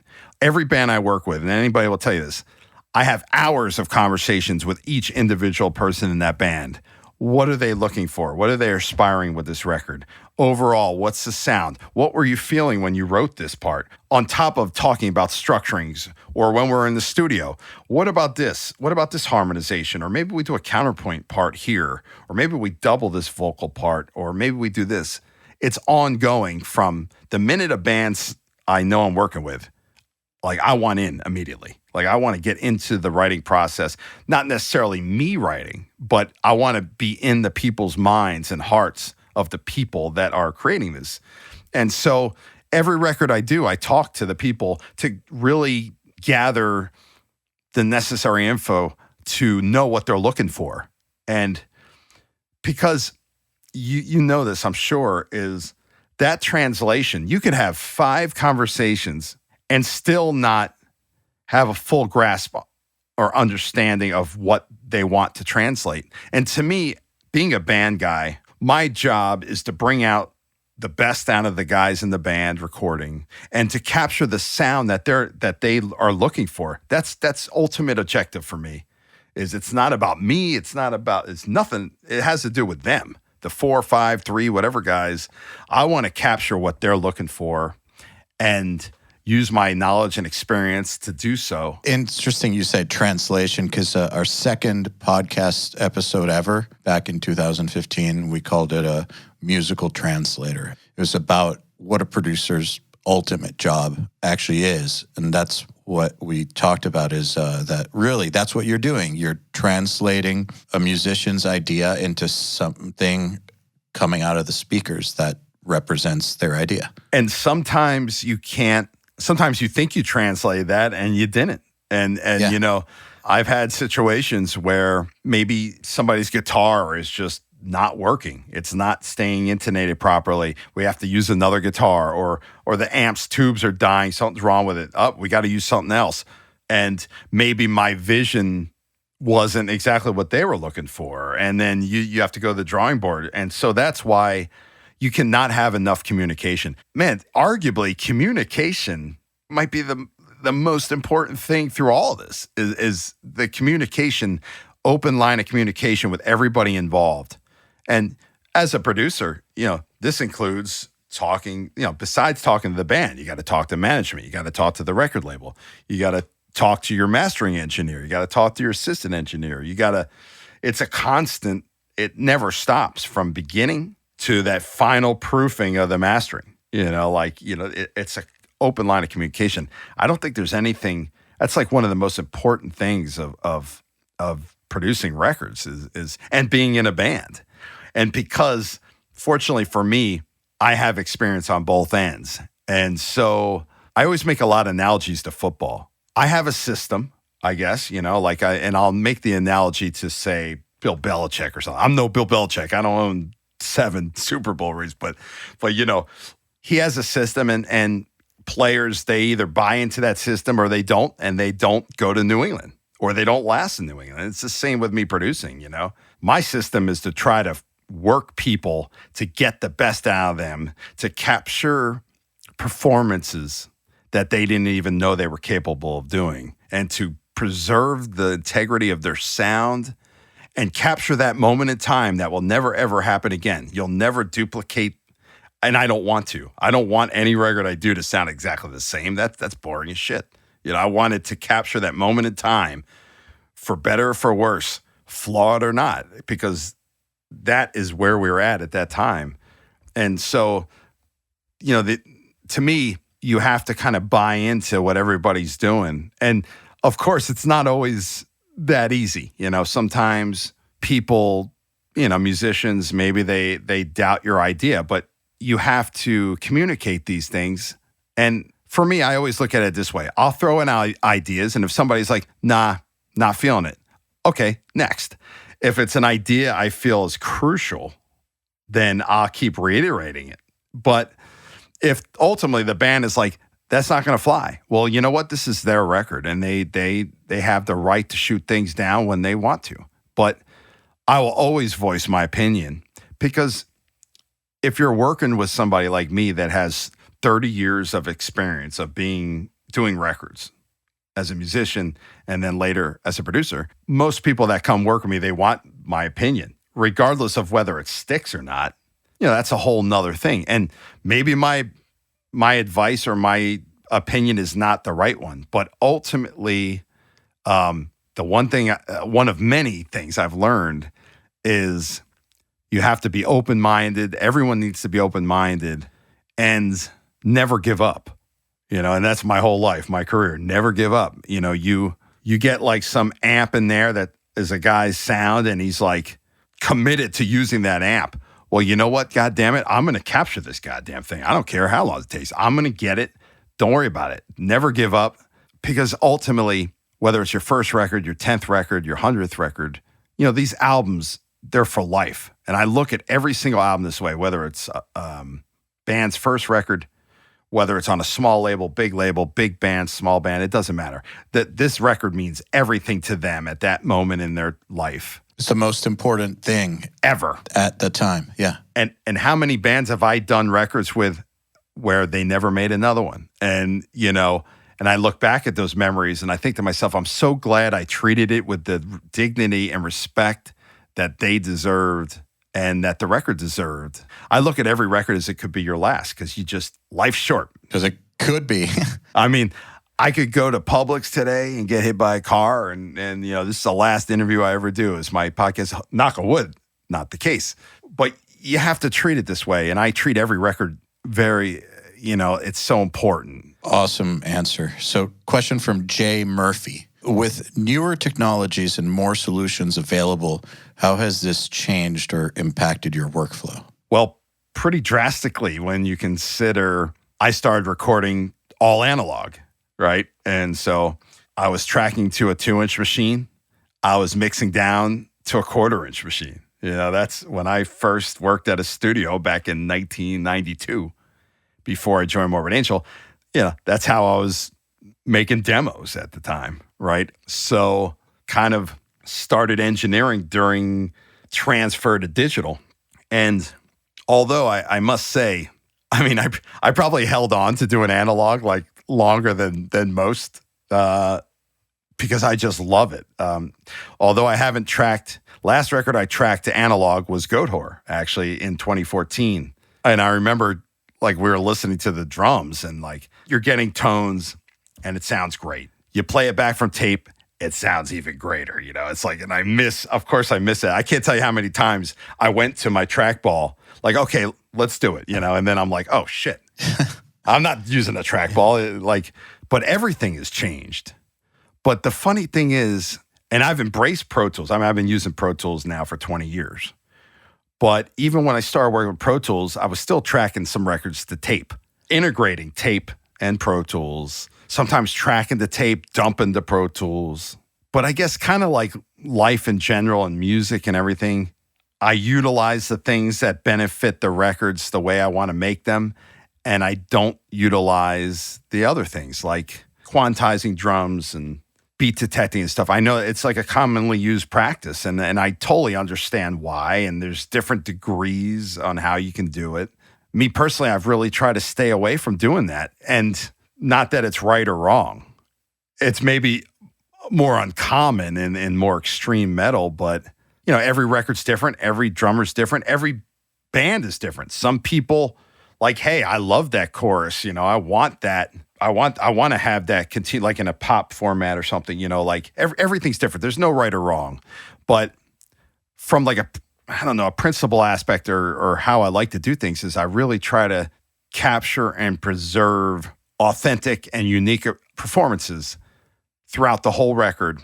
And if I'm editing or something like that, I always believe in doing the most minimalist editing possible to preserve the authenticity of the players and the music that they present forth. And with the kind of music that I record a lot, it's a challenge, of course. But the one thing about technology that I love, it really, when it comes to Pro Tools, is just the automation factor on top of the ability to like, well, that was a pretty good take. Why don't we try it again? You know, I'll create another playlist or I'll 3 playlists, 5 playlists. Who the hell knows?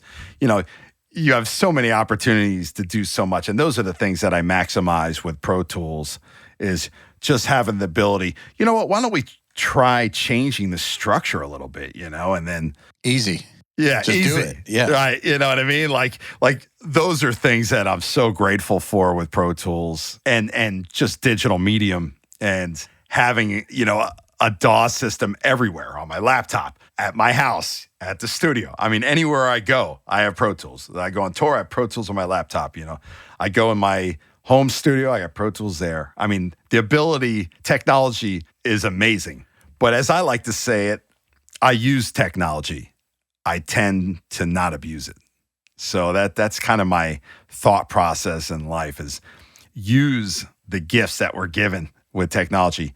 Just don't abuse it. Yeah, I feel like there's it's a double-edged sword. With every technological advancement, there's great things you can do with it, and there's also the shitty things you can do with it. And it's up to us to decide how we're going to use it. And it's really hard, too, because I know there's a lot of guys that probably have the mentality of me, but there's also this pressure when it comes to producing records. You know, some guys will say, yeah, I want all my drums quantized. I want to copy and paste every section. I want to do 1 bar at a time. I want to do solos note for note because I want it to be perfect. And you know what? If that's how they feel, then that's their prerogative and their right to feel that way. And our job is to accomplish that for them. So I guess fortunately for me, the majority of bands I've done my whole career are guys that want to lay it all on the line. It's like going to battle. You know, It's like, all right, here it is, man. You know, we're going to lay all the cards on the table. I'm going to give you everything I got, and I expect you to get it. And that's my job, and I'm going to get it. And I'm very fortunate that, yep, there's a lot of bands that will probably never ring me up because I'm not the right guy for them. And I understand that.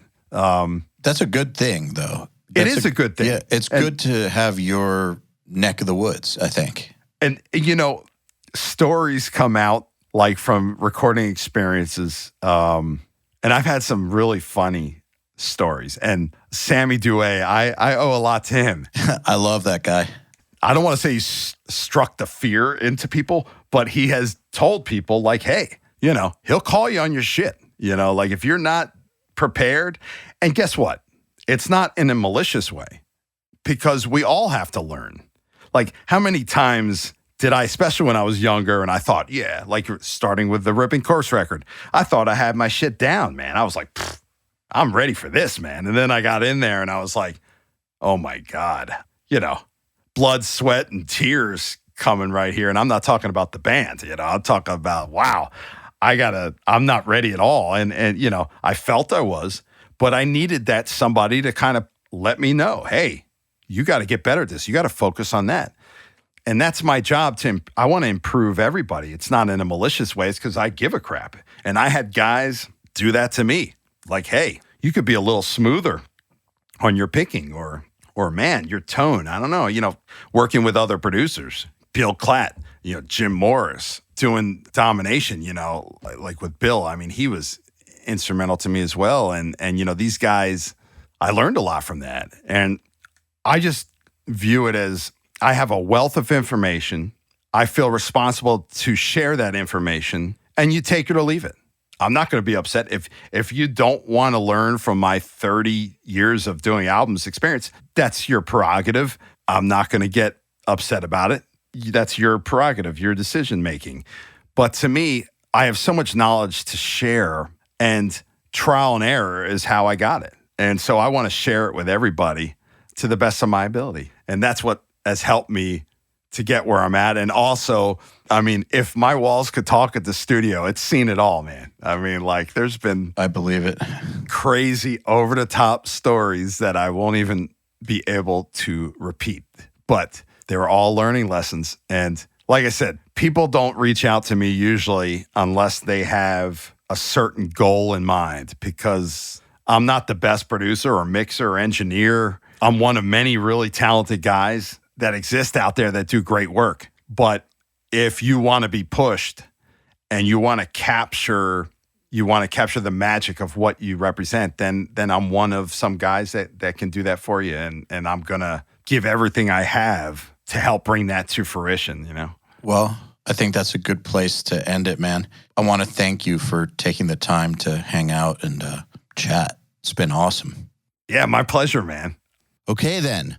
Another URM podcast episode in the bag. Please remember to share our episodes with your friends, as well as post them to your Facebook, Instagram, or any social media you use. Please tag me at EYAL Levy URM Audio, and of course, please tag my guests as well. Till next time, happy mixing. You've been listening to the Unstoppable Recording Machine Podcast. To ask us questions, make suggestions, and interact, visit urm.academy and press the podcast link today.